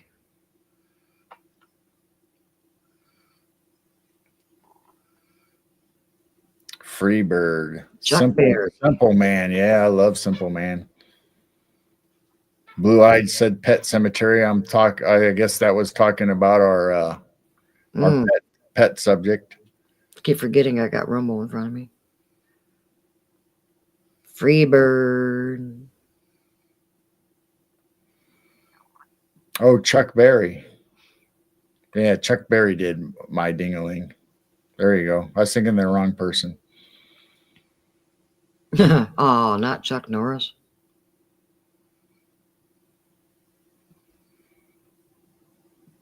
Polly. Good morning. Good morning. Good morning. Good morning. Which Doctor Meets the Purple People Eater? We've talked about that song, yeah. Purple People Eater, on our alien UFO abduction song list. Jackie said Shinedown does an amazing cover of Simple Man. There's a lot of it's weird, and I have some of my favorite videos obviously saved of people that you would think would be heavy metal or kind of that genre, not necessarily what I would call screamo, but that heavy metal that have been doing renditions of Leonard Skinner, or like our favorite from Disturbed, Sound of Silence. Sound of Silence. I love that video. Yeah. His voice is amazing, but his normal songs, I Heavy think metal. it's too heavy and too deep for me, but yeah, thrasher metal. Yeah. See, I don't really I like the music itself as far as the beat and the sound of it, but as far as the singing and the screaming and throat singing and stuff like that, I don't like. But that Sound of Silence video is amazing. Corey said I watched Easy Rider for the 100th time the other night. Jack Nicholson scene talking about UFOs is pure gold. Yep, there's all kinds of references in movies and music. I mean, I've seen interviews of Sammy Hagar talking about his experience with UFOs, and I've seen the videos for John Lennon talking about his first sighting or his sighting on the outside the Dakota one night, going down going across the sky over the river. So there's so many stars, and there was actually a series where celebrities and stars talked about being on set and the hauntings or in the rooms, their hotel rooms. There was hauntings or places they went before. And so that was a pretty cool show. I wish they would have brought it back, but they didn't. They only had a couple seasons.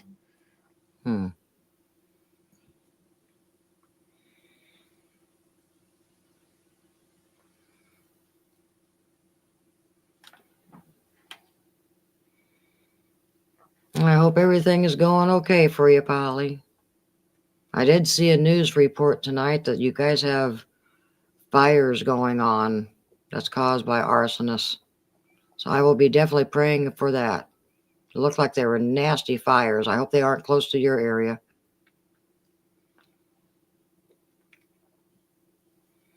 Disturbed. Yeah, Disturbed. Sound of Silence.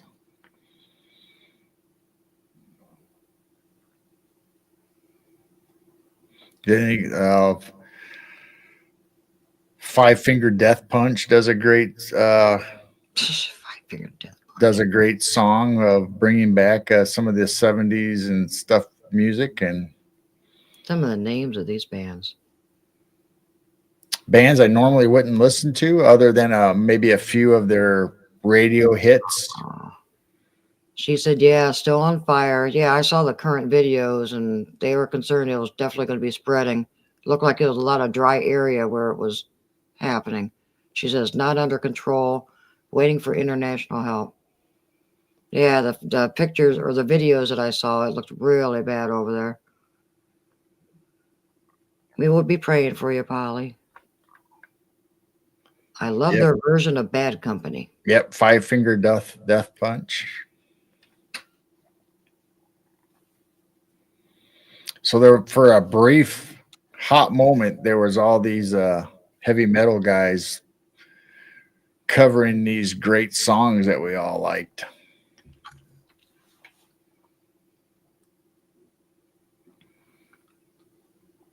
We need to dig into more songs. There's probably all kinds of disclosure and different meanings than what we really thought, besides the UFO ones. Probably. Oh, you're a blessing to us too, Polly. This community loves you. We will all be praying for you. Yep, absolutely, Polly. Our love and prayers go out to you. You and everybody over in Israel.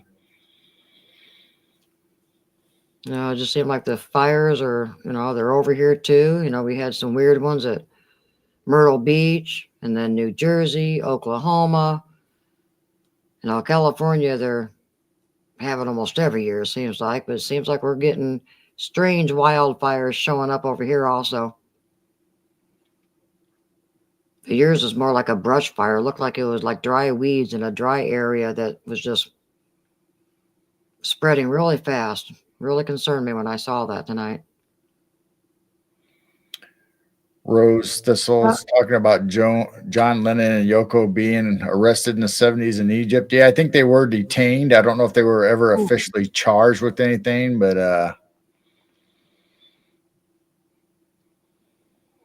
the sign said long-haired freaky people need not apply. I bet they would hire long-haired freaky people now. They can't hardly get people to work anymore.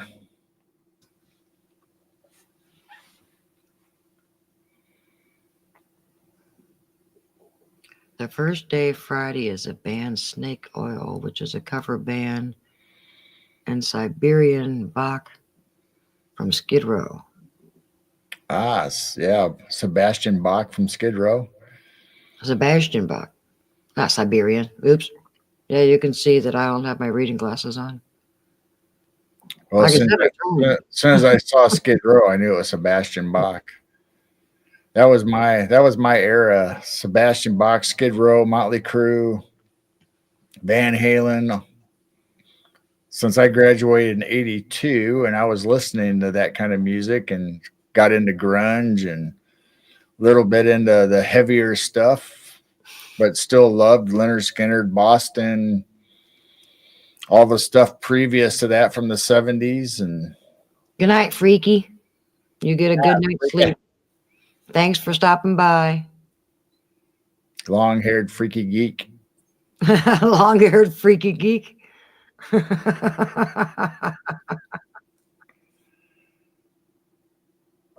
Scott says 82. Yep, I graduated high school in 1982. And I was 1980. The Scorpions. Oh, Chicago. I was singing Chicago just, was it today? Saturday in the Park? Was it before the show today? I think I was singing Chicago.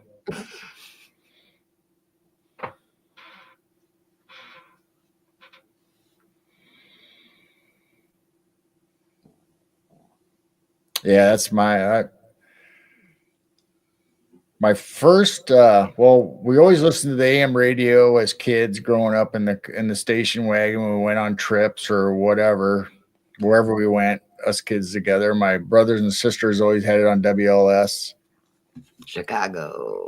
When they all got older and moved out, I was listening to like 106, which was a class. They considered it kind of a classic rock station, or it played basically all the 60s and 70s, but it played newer stuff. So that's where you started hearing the Bostons and Leonard Skinnards and all that. But my first exposure to that was my brother knew that every Sunday my mom and dad would, since I was a kid at home still, would take me to church with them. And at that time, we'd go to the biggest town over because we started going because of me being a teenager. They had a really good teenage program in the church and activities. But after church, we'd go to shopping. Mom and dad would want to go shopping, whether it was Sears or Kmart or Venture, wherever. So my brother knew that. So he would give me money and says, hey, the new Boston album, this Boston album's out. He'd write it down for me. Leonard Skinner, whatever it was. So that's how I got introduced to that music, was through my brother. Head East, Flat as a Pancake. I mean, there was all kinds of albums that I would pick them up almost every week or or whenever he could afford it. Good night, Daryl. So mom and dad would look at me like, what are you doing?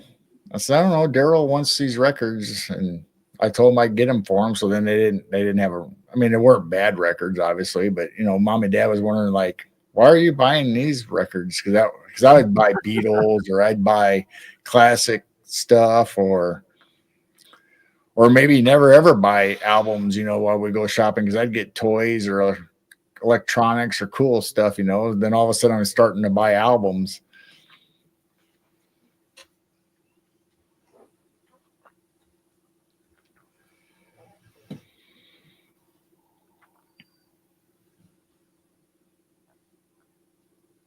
Oh, Blue Eyed Bandit said 82 was his year or her. I'm trying to remember before I misspeak.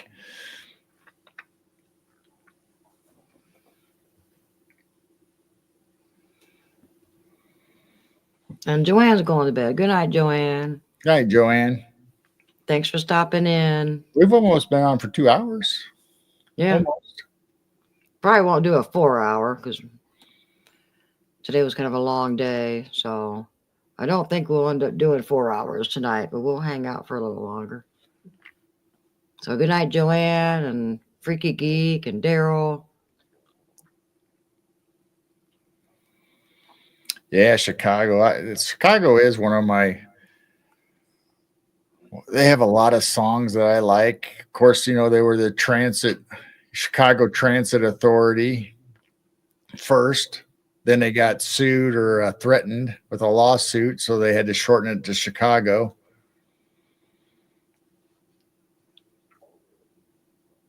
Say, welcome in, Michael. Jackie was 84. Y'all adorable. Ida's going to bed. Good night, Ida. Yeah, thanks for coming, everybody. Whoever's Yeah, got to go, and I know everybody has things they probably need to do in the morning or get up or whatever, or maybe there's another show on. I mean, we had a good turnout over here on YouTube and Rumble. I think. Yeah, Rumble's really hopping tonight. Usually we don't hardly ever have anybody hanging out in Rumble, but tonight we do. That's cool. We might have to try Rumble some night and hook up YouTube and see if we can get everybody all in one chat. Can you do that? I think. I don't know. I said we'll have to try it. It ain't going to be no worse than what it is now, where I have 2 separate chats up on screen.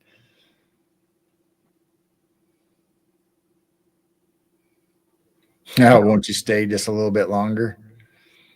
Oh, won't you stay just a little bit longer?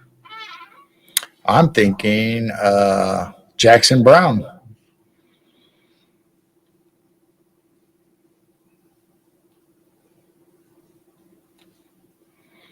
Scott, you are the sweetest.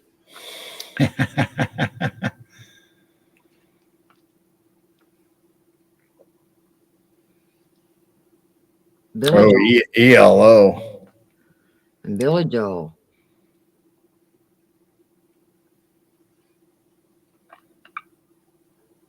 Awesome.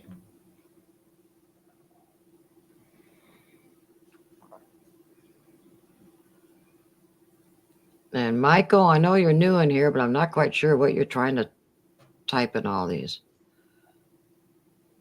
Might be bands. I don't know. No. First album was given to me by B.J. Thomas at a walkathon in Marietta, Georgia.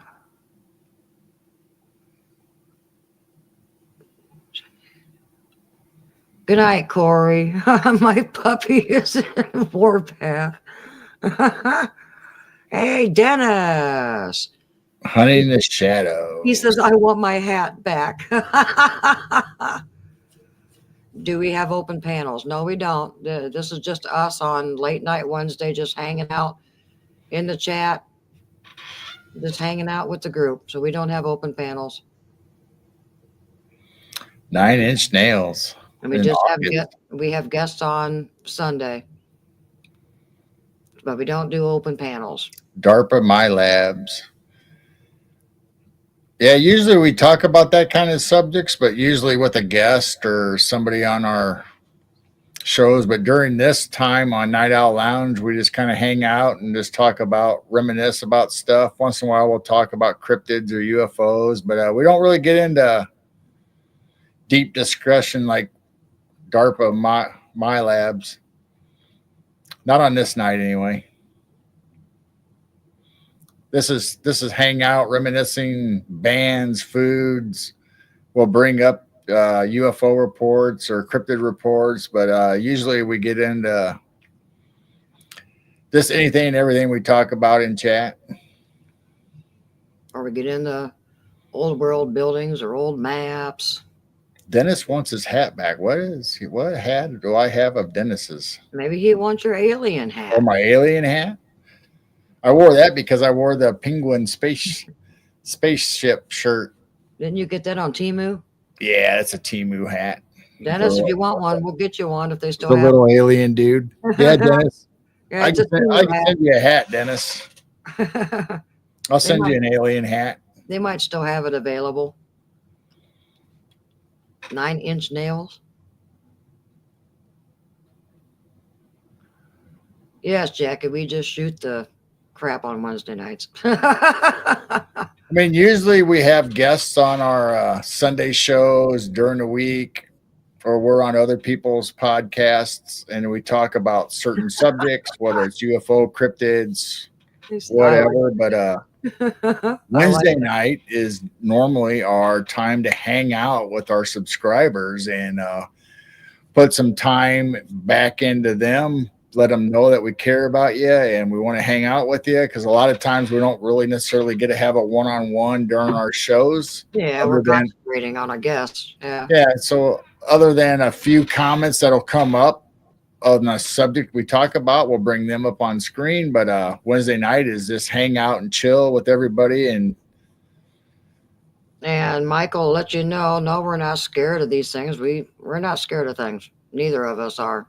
No, so it's just not a night to talk about it. Right. Dennis says, I like that hat. You might have to see if Temu still has that available or if they ran out. It is a cool hat. And Wendell has a show Saturday nights at 7 Central. Blue-eyed bandit says, I want his hunting hat. So I'm assuming he's talking about Dennis's hat with the bones going around it. Oh, that is or is it teeth? What is that? Teeth or bone? Teeth, I think. Yeah.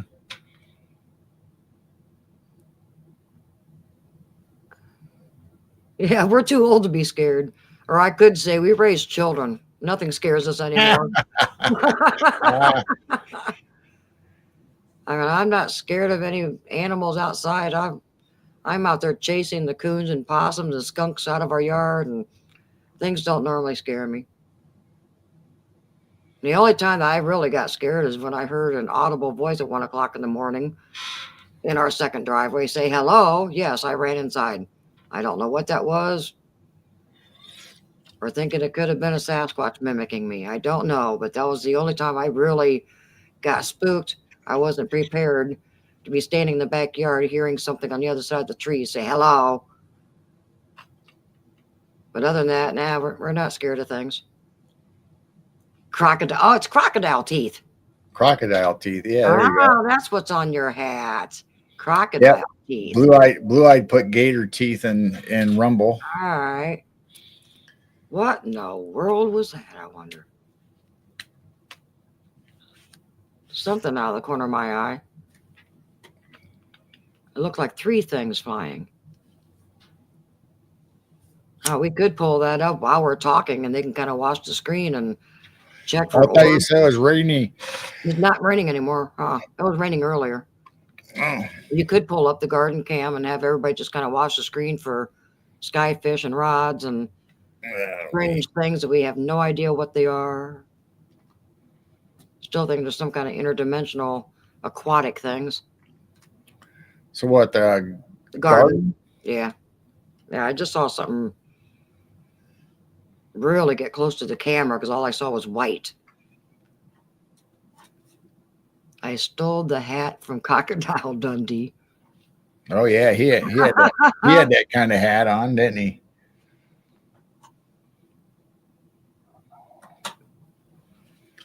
I create hats and shirts on Ink Pixie. Oh, I lost it. I create hats and shirts on Ink Pixie, which I have on in my photo.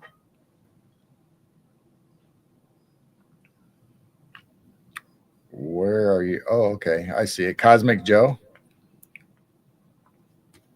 Yeah. I was trying to see where you were. Michael says, I'm doing that, Jane. I'm confused. You're doing what? Doing what? I don't know. Michael just said, that's me doing that.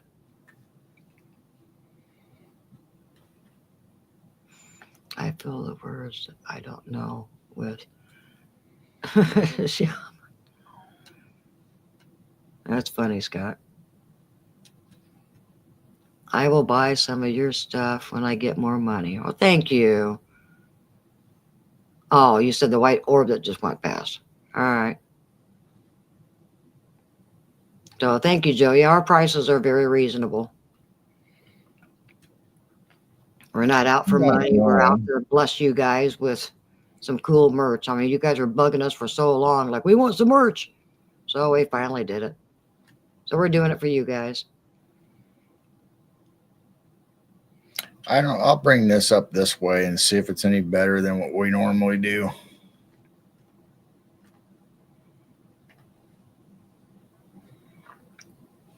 Oh, wow. That was some cool things out in the field.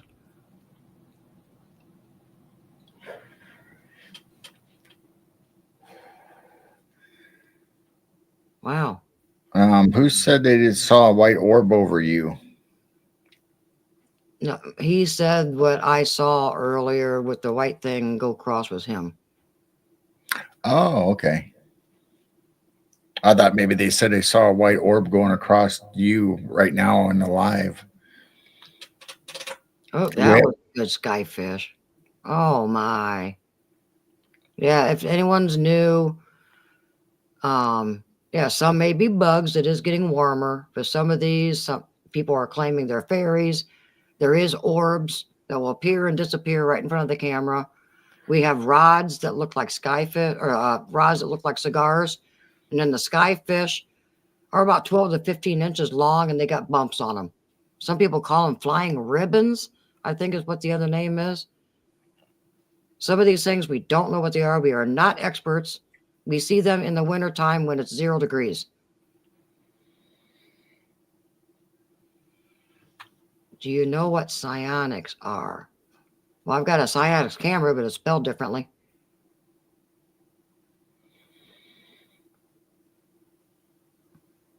I watch a live stream on your channel and see all kinds of different things. Yeah. Do you have an airfield nearby? No. About 45 minutes away. Bat house. We used to have a bat house, but it fell off the barn. We do have bats. I haven't seen one yet this year because it hasn't really been warm at night to sit outside for hours like I usually do. But we usually have about 3 bats that fly around the field. But these things, like I said, we see them in the wintertime, so we don't get bugs in the wintertime. Bugs. So some of these things, we think the infrared is picking up interdimensional things, like the orbs. We've gone outside with flashlights. They're not visible.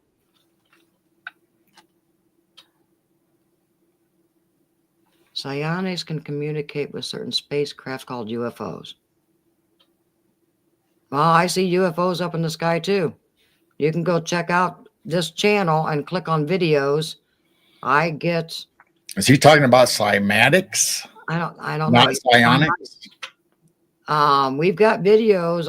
I've been catching things up in the sky. I don't know what they are. I don't think they're metal ships. I think they're more like light ships or plasmoids or orbs, but they're way, way up in the sky. And we probably could have seen them now, but it's cloudy tonight. So we've been seeing these things in the northern skies that appear, power up, and then disappear. Oh, Dennis is saying that Here's a theory. A theory that skyfish are attracted to airports and jet fuel. Oh, well, That's these things are low on the ground. I've seen them come out of the field, and I see them go down into the field. Like I said, we're seeing them in the wintertime, which we definitely do not have bugs. And some of these things that are leaving a trail, we see those in the wintertime also. And orbs don't usually leave a trail, so people are, they're claiming anyway, or their opinion is the ones with the trail could be fairies and fae. But the rods and skyfish, they're definitely different. We've had these cameras for almost 2 years. And our ATN night vision binoculars, I pick up orbs. So we've got videos on our channel on some of this phenomena, and especially the stuff in the sky, which I don't know what they are. And they are way, way up there. But it is definitely interesting to watch. Yeah, so no, the closest big airport is in Peoria. That'd be 45 minutes away. Yeah, Blue Eyed Bandit says Psionics night vision is great. And Oh yeah, which is spelled with different than this Psionics. Yeah. right. Yeah, Michael, And we do have a Psionics camera, night vision camera that I pick up, and it shows you twice the amount than what you can see with the naked eye. So I've got videos on our channel from the Psionics night vision camera. And then the ATN, and then there's some just off of these outdoor cameras that we have. That was a good skyfish that went by. So we don't know what these things are, but I spent hours just watching.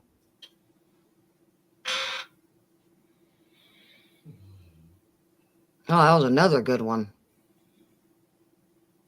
And these martin houses are about 15 inches long.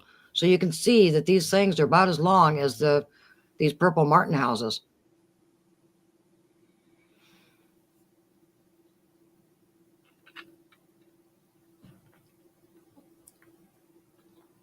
yeah, Blue Eyed our Psionics. I think they all have capability of pics and videos, and our night vision binoculars can also take pictures and videos.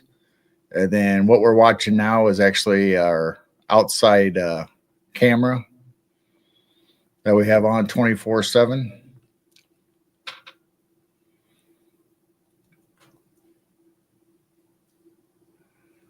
And yes, Michael, I think some of the plasmoids and orbs and things that I'm seeing way up in the sky do have a consciousness, and they're some kind of a living light ship, not a metal ship.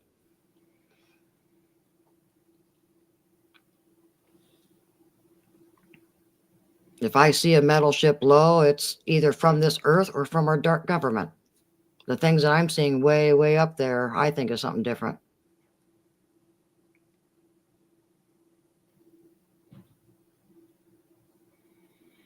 Scott says they want me to be a general in the Grand Army of the New Republic. Hmm.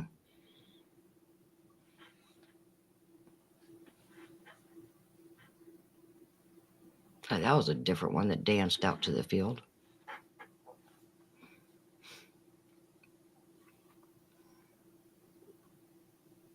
I wonder why skyfish and rods are associated around the airports. That's interesting. Oh, that was a nice one too. That Yeah, one was kind of slow. Some of them are fast. That one was nice and slow. I don't know. Maybe they feed off the petroleum. Heck, as far as I know, there might be an oil dump out in that field. Maybe that's why they're attracted to that field, because of all the oil they spill all over it. I don't know. But they sure are busy in this area.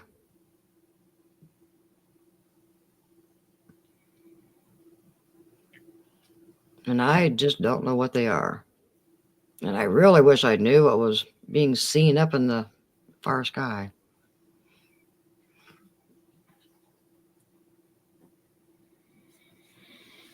Well, is this psionics thing a instrument that you buy? Or is it just mind control? Because that's something that I haven't really looked into much. And some of these ships I don't think I want to connect with. I just connect with the good side. And some of them can be on the dark side. It's a person. Psionics is a person? Oh, I don't know nothing about that. Yeah, that's something that I'd have to look into. I'm not familiar with that part. I mean, the only thing we know similar to that is people practicing CE5 or.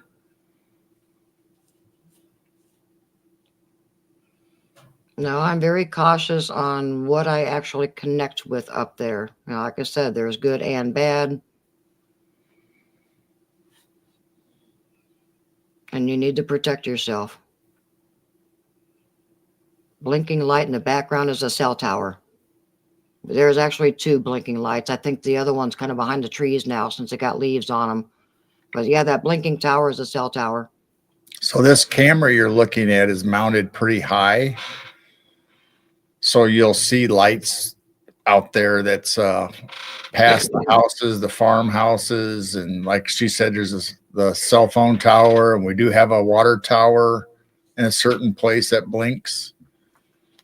But yeah, that cell tower you see underneath the Martin house, or that blinking light's a cell tower. Then there's another one towards the left, which I'm not seeing. It may be just out of the range of the camera.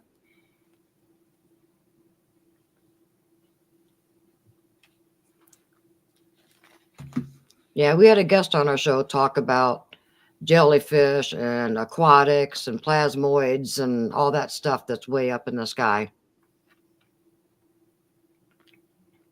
You saw a meteorite. You could have. Oh, no, it was probably something else because it's cloudy. No, I don't see any stars. Right now, you would be seeing all kinds of stars. Well, I don't know if we're talking about right this minute. Yeah, so Scott, did you just see a meteorite? Because it's probably one of these strange things that's being picked up on the infrared because it's really cloudy right now. Because right now we'd be seeing all kinds of stars up there because I tried to do a sky watch.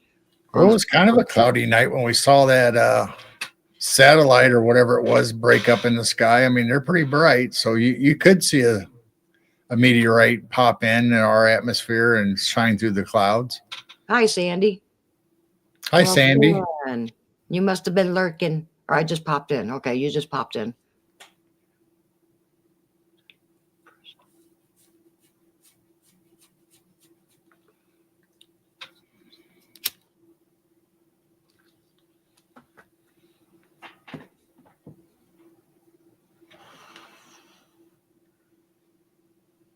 I should probably get back on Rumble. Yeah, I've been trying to bring up what everybody in Rumble's saying. See if Rumble's behaving themselves. Oh, yeah, they're a good crowd over on Rumble. You still got 7 over here. Stupid ads. Why did they do that? Go away. And there's always 2 ads. Yeah, it was raining here earlier. It was supposed to get more, I think, tomorrow. I think there is more coming up from the south. So I think the next 2 days, isn't it, that we've got a chance of rain. Rose Thistle is asking, do you guys have a light on or does it just look like that due to the camera? This is because of the camera. That's the infrared. I can turn that off. When I sky watch at night and we've got all the stars, I'll turn the infrared off. So these little things that are flying around don't interfere with watching the stars.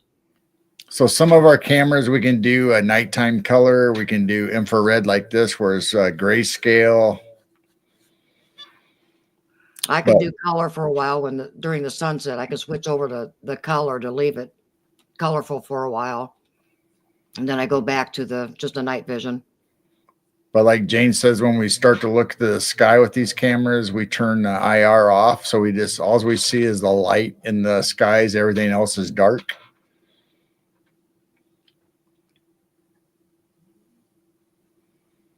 And you don't see these things. It's just with the infrared. So it's picking up something we can't see with our naked eye.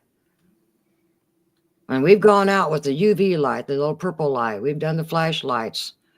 You would think something 15 inches long would be hitting you once in a while. So these things got to be interdimensional or something that we're not picking up with the naked eye.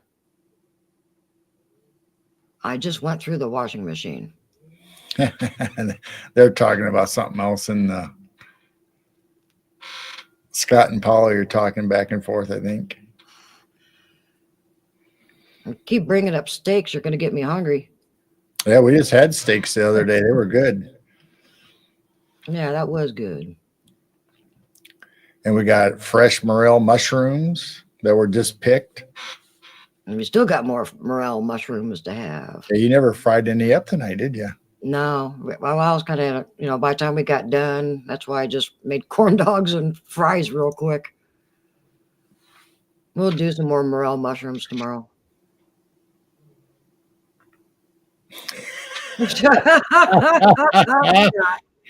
Oh, Blazer's awake. Hey, Blazer. Blazer's awake. Steaks not recommended for vampires. Well, it depends on if you're the vampire or not. Steak, in my opinion, steaks are highly recommended for vampires. Wooden ones. Yeah, I bet all the 3-letter agencies know exactly what's going on. They know. They know. They know exactly what's going on. I haze morels, or I have morels, or I hate has. morels. Like I has morels. Yeah, we tried looking for some ourselves, but didn't find any. So Girl found some on Facebook Marketplace, and they're finding 40 pounds. And then the guy went out and found another 10 pounds.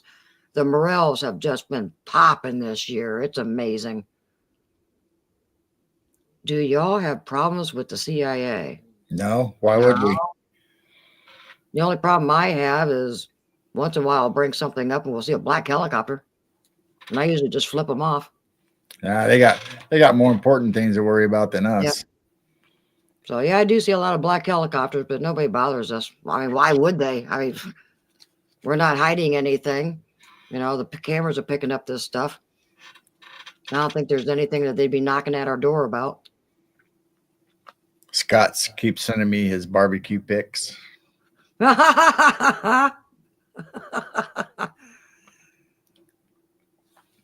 funny.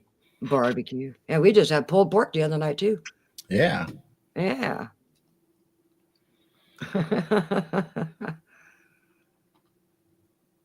Oh, you just had to do that. Oh. I think we might have to order that again one of these days coming up soon. Yeah, along with the taco pizza. Taco pizza. I have my own hidden valley, my own creek. Blazer goes, oh, man. Oh, there's the taco pizza. Oh. Torture Garrel. And this is their sausage. I think we have mushrooms on it, maybe, probably. Just their regular pizza, but nothing compared to the taco pizza. Then the all-time favorite for me anyway is the Chicago style stuffed pizza. Oh, that is so good. I probably shouldn't have showed it because I want it now. Yeah. Well, the weekend's coming up. We might have to order this weekend.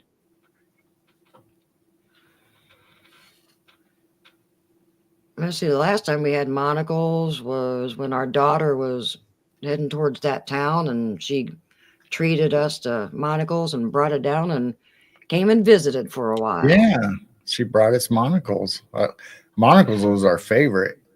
Well, yeah, I mean, monocles is our favorite as far as thin crust. Probably, yeah. And then we tried Pizza Hut the other day in another little town, and it closed up. So they're really starting to close up some of the Pizza Huts around here. Pizza. Yeah, and then that place where we get pizzas, they have very good tacos. So I'd rather have the taco from our little mom and pop's place than Taco Bell. Yes. Especially their soft tacos, but they're still deep fried, but they're just not as hard as the hard shell, but they're still crunchy.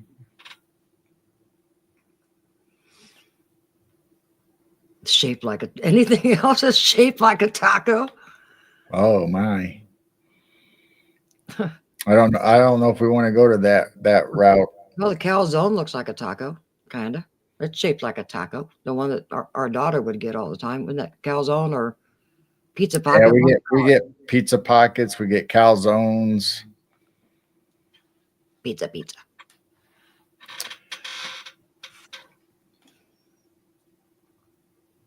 Yeah, now you guys are making me hungry.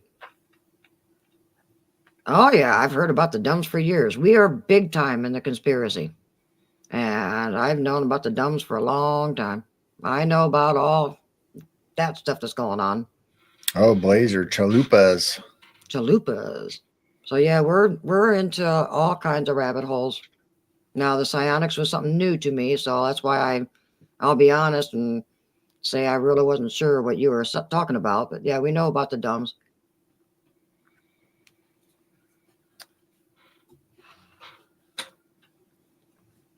There is a wood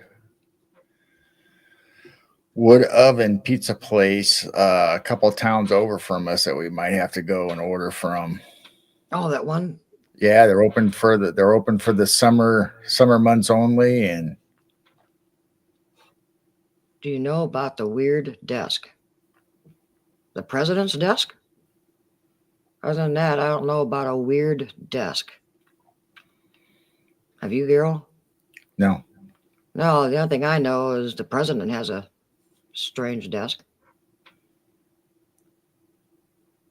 cholesterol party. Cholesterol party. Taco pizza burger pie. Yeah, Wonder if they'd make a stuffed pizza of taco. A taco pizza stuffed. I don't know if they'd have Wonder to if they they do still have that. to put the lettuce and stuff on top, but they probably would. Huh. I love the banquet apple pies. But for a while we would fry up burgers or have them on the grill, and then we'd slice them in strips, the burgers, and then put those inside tacos. So we were eating our hamburgers in a soft shell wrap, made tacos out of them with lettuce and tomato and whatever else you wanted to put on them, and that was awesome. I love doing that.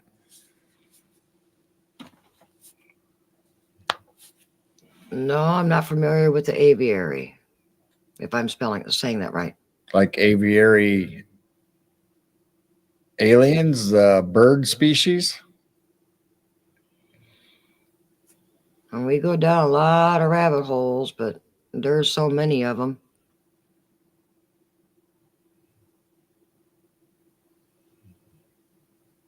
Oh, that's a good one, Sandy.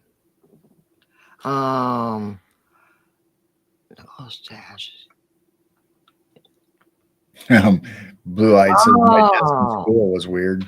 Joe said Nicole Stash is the weird desk girl who is on SOAR often. Well, we don't watch SOAR.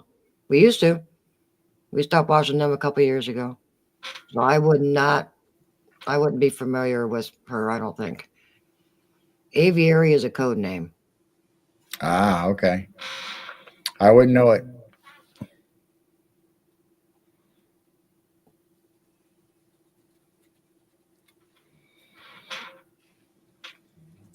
Had you go here Mexican rice and enchiladas? Is it homemade? Blue-eyed makes homemade Big Macs from the grill. Ooh. Yeah, I watch videos like that on TikTok come up all the time. How to make a Big Mac sauce or secret sauces from other restaurants, and so I end up watching them.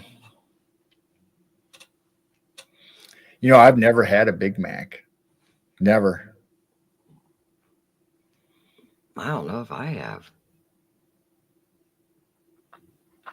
You usually get quarter pounders or bacon cheeseburgers, but Or the chicken not anymore.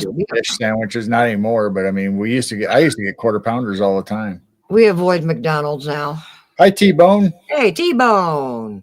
Yeah, some of these restaurants I'm not trusting anymore, especially McDonald's. Have you heard of Nightmare Hall? No, I have not.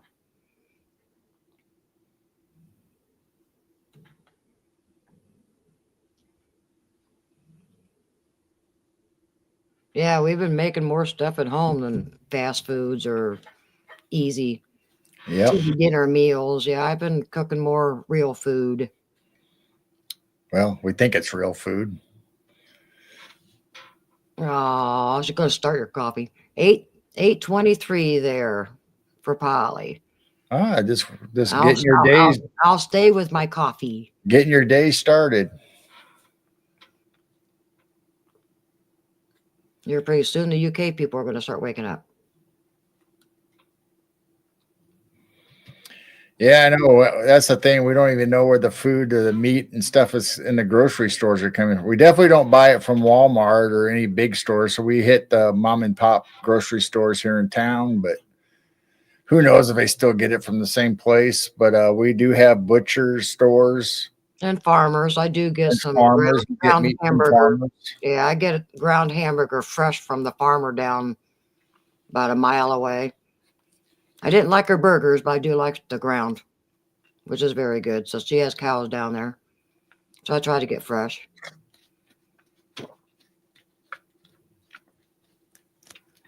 What is NSA? National Security Agency. Oh, yeah, they're That- probably the ones that That's are. fine. They can listen to us all they want. I don't know Yeah. what they're gonna. I don't. If they want a deep dish pizza, then I hope they're hungry right now.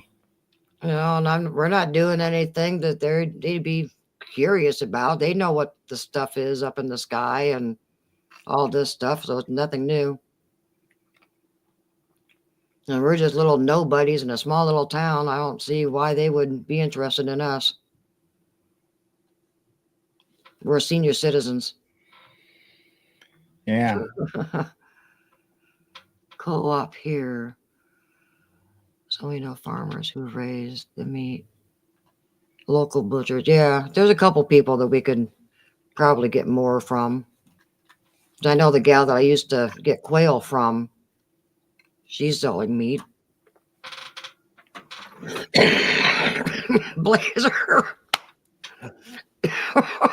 What do you say? I was going to tell you, Blazer. Yeah, we opened up a bag this afternoon and tried some. You know, they weren't too bad. Oh, that's horrible. So if anyone don't know, Blazer treated or gifted our goats some goat treats, and they came this morning. So yeah, Blazer thought he'd help out our goats and gave us some little goat treats.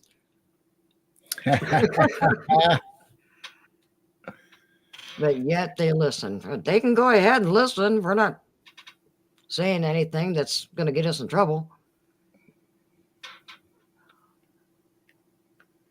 I don't see us as a national security threat because we got outdoor cameras checking out orbs and stuff. I don't see why it would be a security threat.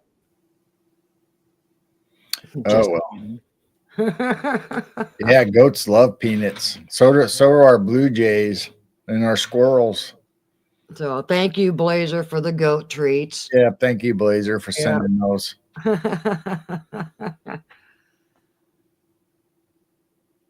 Like I said, Michael, we don't get paranoid and worry about things. We're just trying to live our lives day by day until we get out of here. Heck, they'd be lucky by the time they got here if I remember what they were even talking about. What are you talking about? I don't remember what happened 2 days ago, a week ago. So like I said, it's not illegal to have outdoor security cameras running a 24/7 stream showing people orbs and rods and strange things in the sky. Like I said, they know what's going on up there. And do I report this stuff? No, because I don't trust any of those agencies either. Why report this stuff? Goat belly dance for peanuts. Belly dance for peanuts.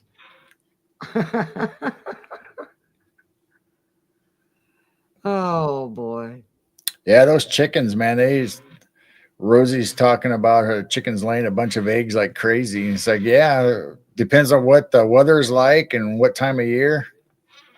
Now I've got 3 of them that are sitting on eggs right now. They want to be broody.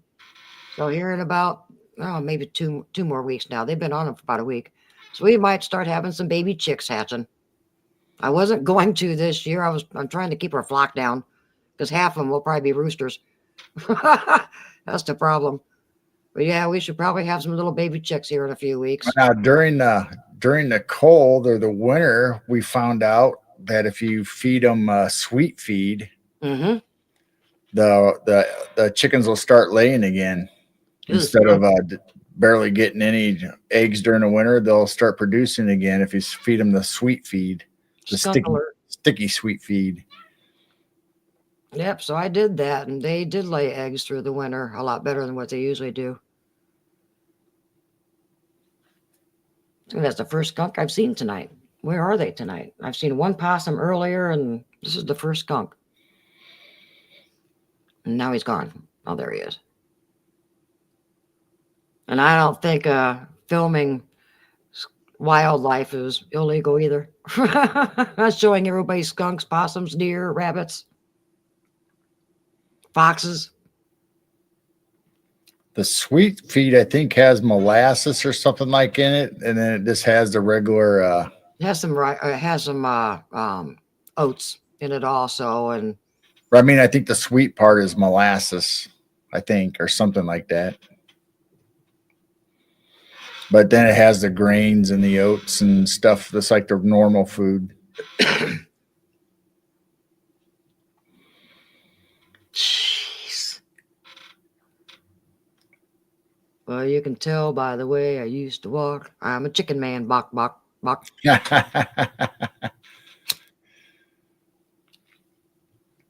Then we haven't tried it yet, but we've heard that if you take beet juice and mix in the water during the winter, it won't freeze.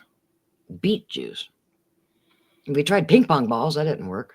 That's what I came up with. I just Right. thought the motion of the ping pong balls would keep it from freezing, but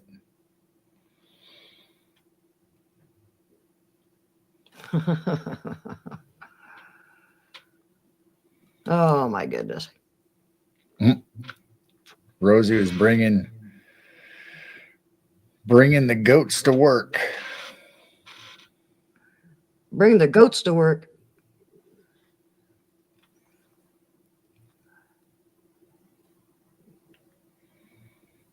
Yeah, Rose. Some of them they do abandon. Yeah, once I find the cold eggs, if I know they've been sat on for a few days, they just get thrown away because they're starting to create. But yeah, once in a while they'll abandon them, or they'll be in a totally different nest, and the other ones are cold, so they got to start all over again.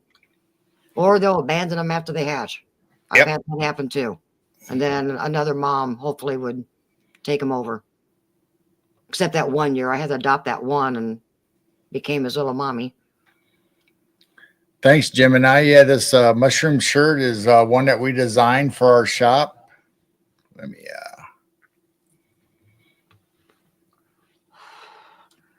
And yes, Michael, we believe in time traveling. Thing's been going on for quite a while. T-Bone digs your hat. So this is a design in our t-shirt shop, and it's this one happens to be 3/4 sleeve.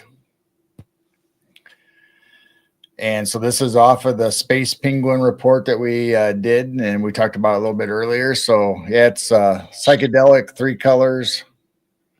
Blazer called you a fun guy.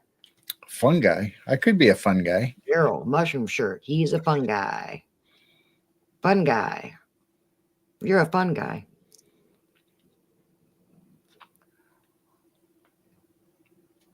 Man, I'm glad that's not picking So up. I created this design, put it on a shirt, and I knew I was going to buy it, and Jane was probably going to get one. And I don't know if anybody else would like it or not, but we basically made it for ourselves. I got it on a purple t-shirt, and boy, does it pop on a purple t-shirt. Oh, yeah. That's cool with the dark purple. I don't know why I zoomed in on I could have brought up the picture itself because we did that earlier. Oh, well.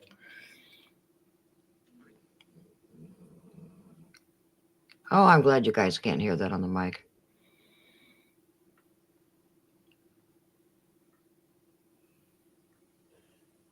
Oh, our ears are twitching and everything. No matter what, I'm getting a hat. All right, T-Bone.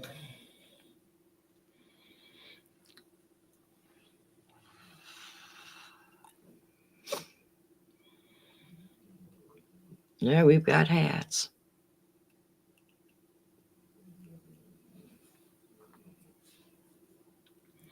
35 baby possums at a time, feeding them in between calls and lunch. We've Whoa. had, what have we had? We've had baby squirrels that we've nursed and And had brought to, up. We had that blue jay that was stunned or whatever. We kept it yeah. for a little while and nursed it back till it could take off. And that possum last year, and I went, oh no, that little baby possum. So when we went inside, the mom came out of the ground cover and grabbed the little baby possum, saying, "Oh, thank God! I don't want to take care of a baby possum or call the little rescue place that's about a half an hour from us." And oh yeah, I've heard about that too, Michael. yep. So yeah, we've gone down a bunch of those rabbit holes for quite a few years. I've been awake for many years. So I woke up to the Masons 40 years ago. So I've been awake for quite a while. And still researching. Now we're researching clowns. So you know anything about clowns being demons, Michael? You got to watch our show we had this afternoon. There's all kinds of things connected to evil clowns. So that's our new rabbit hole that we've been into. Yes, I know why they have the black eyes too. And I'm not going to bring it up because I don't want to get a strike. Yeah, this isn't the show.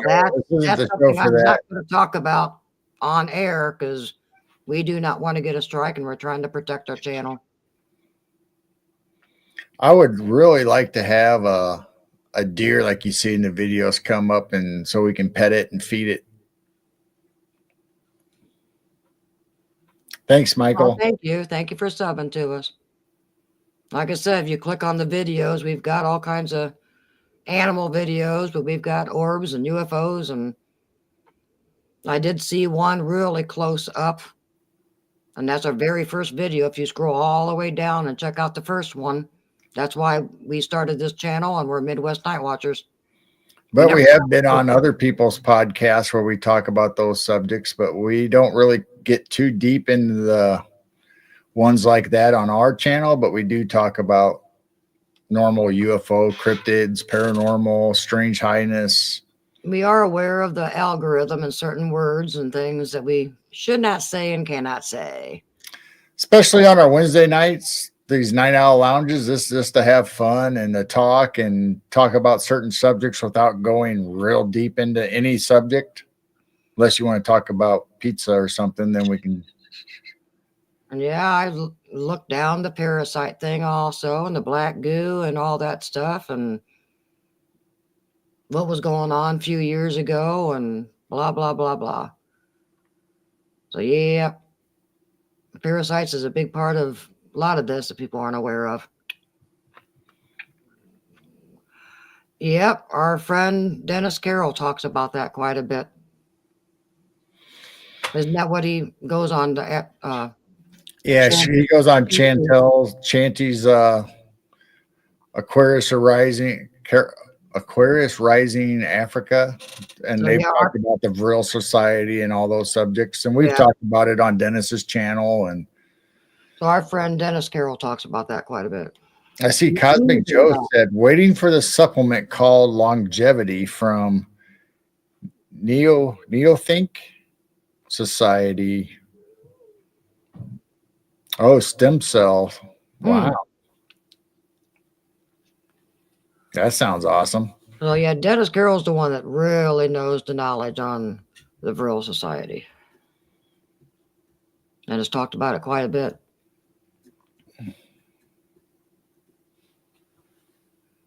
And then you get into the cryptids. Oh. Bluff Creek.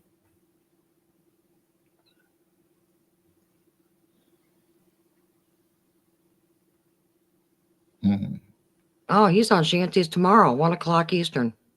Yeah, he brought it up tonight that he's going to be talking about witchcraft, how to fight against it.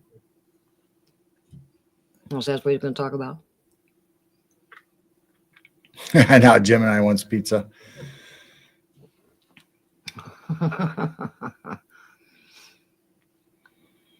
I know. We're gonna have to snack on something before we go to sleep.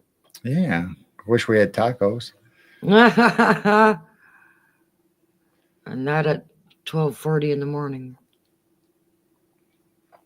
We'll Well, find something. if we would plan it ahead of time and fry up some hamburger and chop up some lettuce, tomatoes, then we could just have tacos whenever we wanted. Well, if I got to go through all that, we'll just have some raw mushrooms before sleep.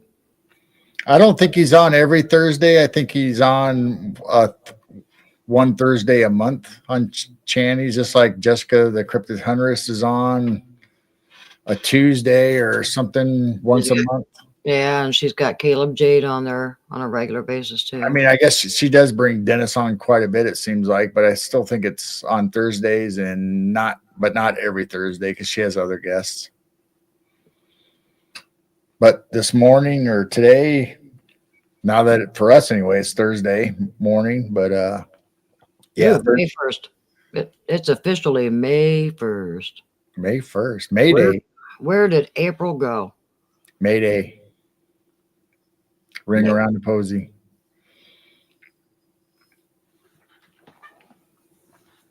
Yeah, our friend Jessica is a remote viewer. And she's very good at it. Actually, we have not lots, but we have several friends that are either remote viewers or mediums or psychics or empaths. I mean, we have a lot of friends that we talk to and we've had on our shows, and so yeah, this community is kind of big with all this. Into the paranormal and the supernatural. People with gifts.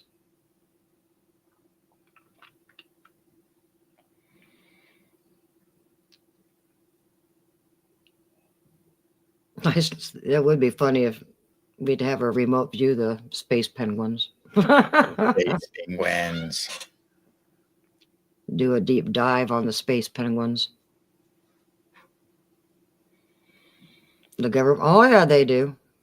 They've done that in all the little dark projects that they've done. Montauk and all. We have our good friend Montauk is Strange, which is Brian Minnick, that's studied it for years.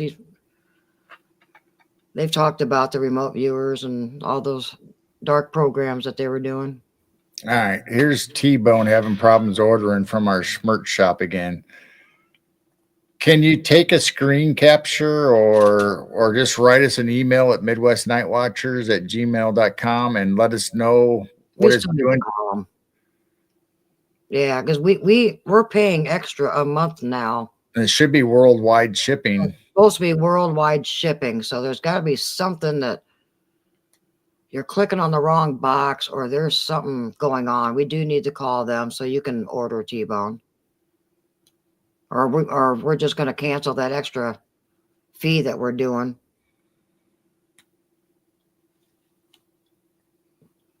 Like my friend, the midget fortune teller, bank robber. He's small, medium, at large. You're just asking for a goat. Or do you want the other one? Or you want both of them? That's a good one, Blazer. So yeah, T-Bone, please send us an email or something, and we'll get it straightened out.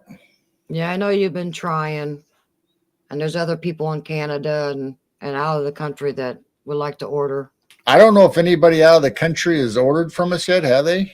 Anybody? I don't think. But I thought Freaky said he got a T-shirt. He's in Canada, right? Right. I wish Freaky was still in here, darn it. I'd ask him. But yeah, we'll try to get that straightened out for you, T-Bone. But yeah, just please send us an email, and that way we can contact you once we call the company and see what's going on here. Oh, you're awake. No more snoring. Oh, wow.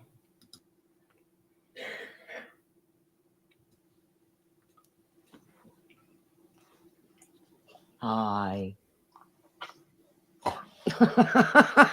So happy birthday in 2 days, Blue-Eyed Bandit.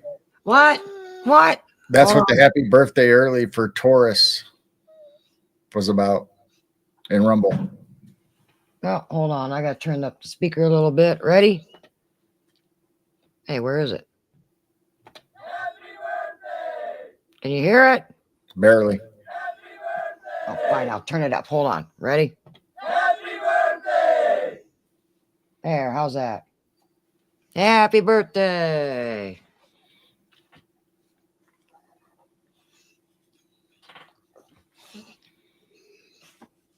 Hi.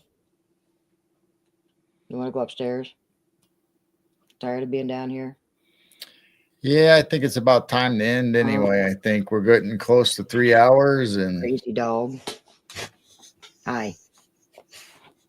Oh, you want to be on camera? Come here. Get up here. Let everybody see you. Come here. Look at the camera. Say hi. so what am I looking at? Hi. Yeah. Thank you for the kisses. Now get down. All right. We're almost done. We'll go upstairs. You just hold on. Had a nice, good nap.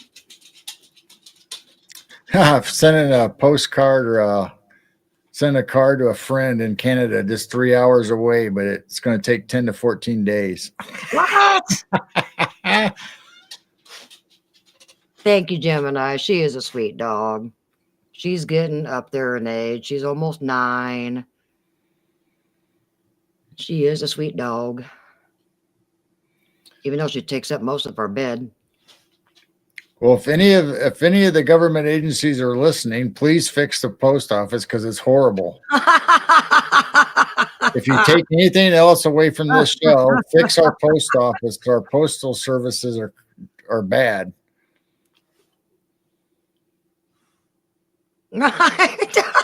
Joe, I keep Milk-Bone dog biscuits on me when I go out to the store for the neighborhood dogs or any dog man that I might meet. I don't know, dog men like dog biscuits. Actually, sending German sausage to Canada is the worst.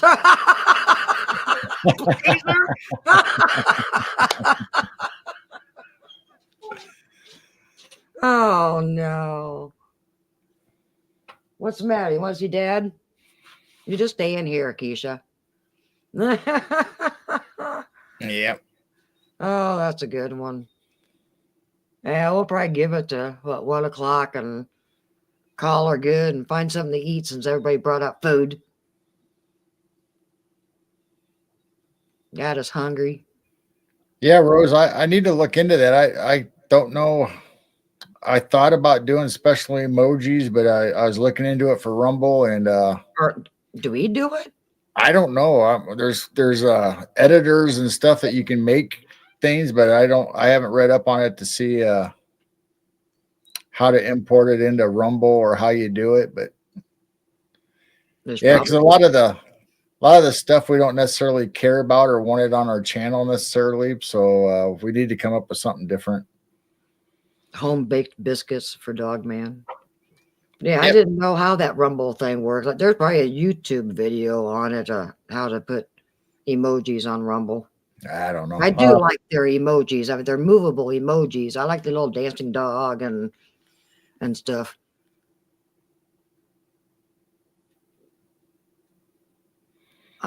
Does it cost you to use PayPal?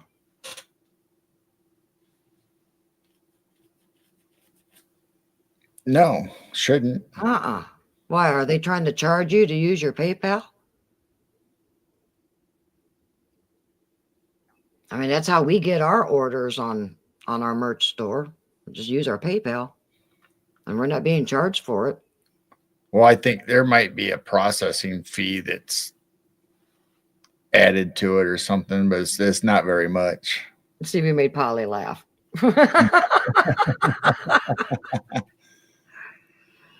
Oh. All right, everybody. Well, T-Bone, please send us an email and we'll work something out with you. Rose said each channel has their own.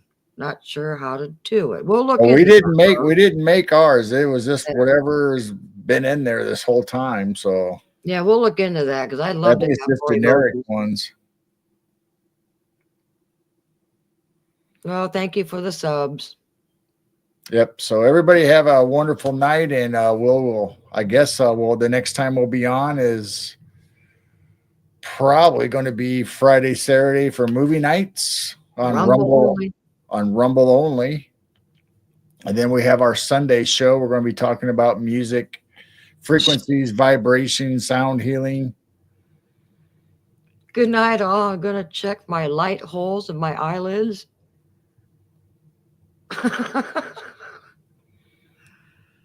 Oh, Blazer, I hope you find some with your eyelids. If you go to our merch shop, T-Bone, PayPal is an option to use, and it'll should redirect you to PayPal to process and send the money. Thank you for the laughs tonight, Blazer. Yep. Thank you, everybody, for showing up tonight. We love you, especially the Rumble crowd. Thank you for showing up. This is like the best night we've had on Rumble so far, as everybody in chat. Yeah, we got 11 in there now. And our faithful YouTube crowd that shows up all the time over here on our YouTube channel. So thank you very much. And we love you and hope to see you Friday, Saturday night on Rumble and Sunday for our guest show. And got Annie. We got Annie, and we're going to be talking about music and sound healing and frequencies and vibration and wherever else it goes. Yep. That'll be a good show. That will definitely be good. Yep. So, all right. Love you guys. We'll see you next time. Keep looking up. And keep your vibrations high. All right. Love you all. Much love.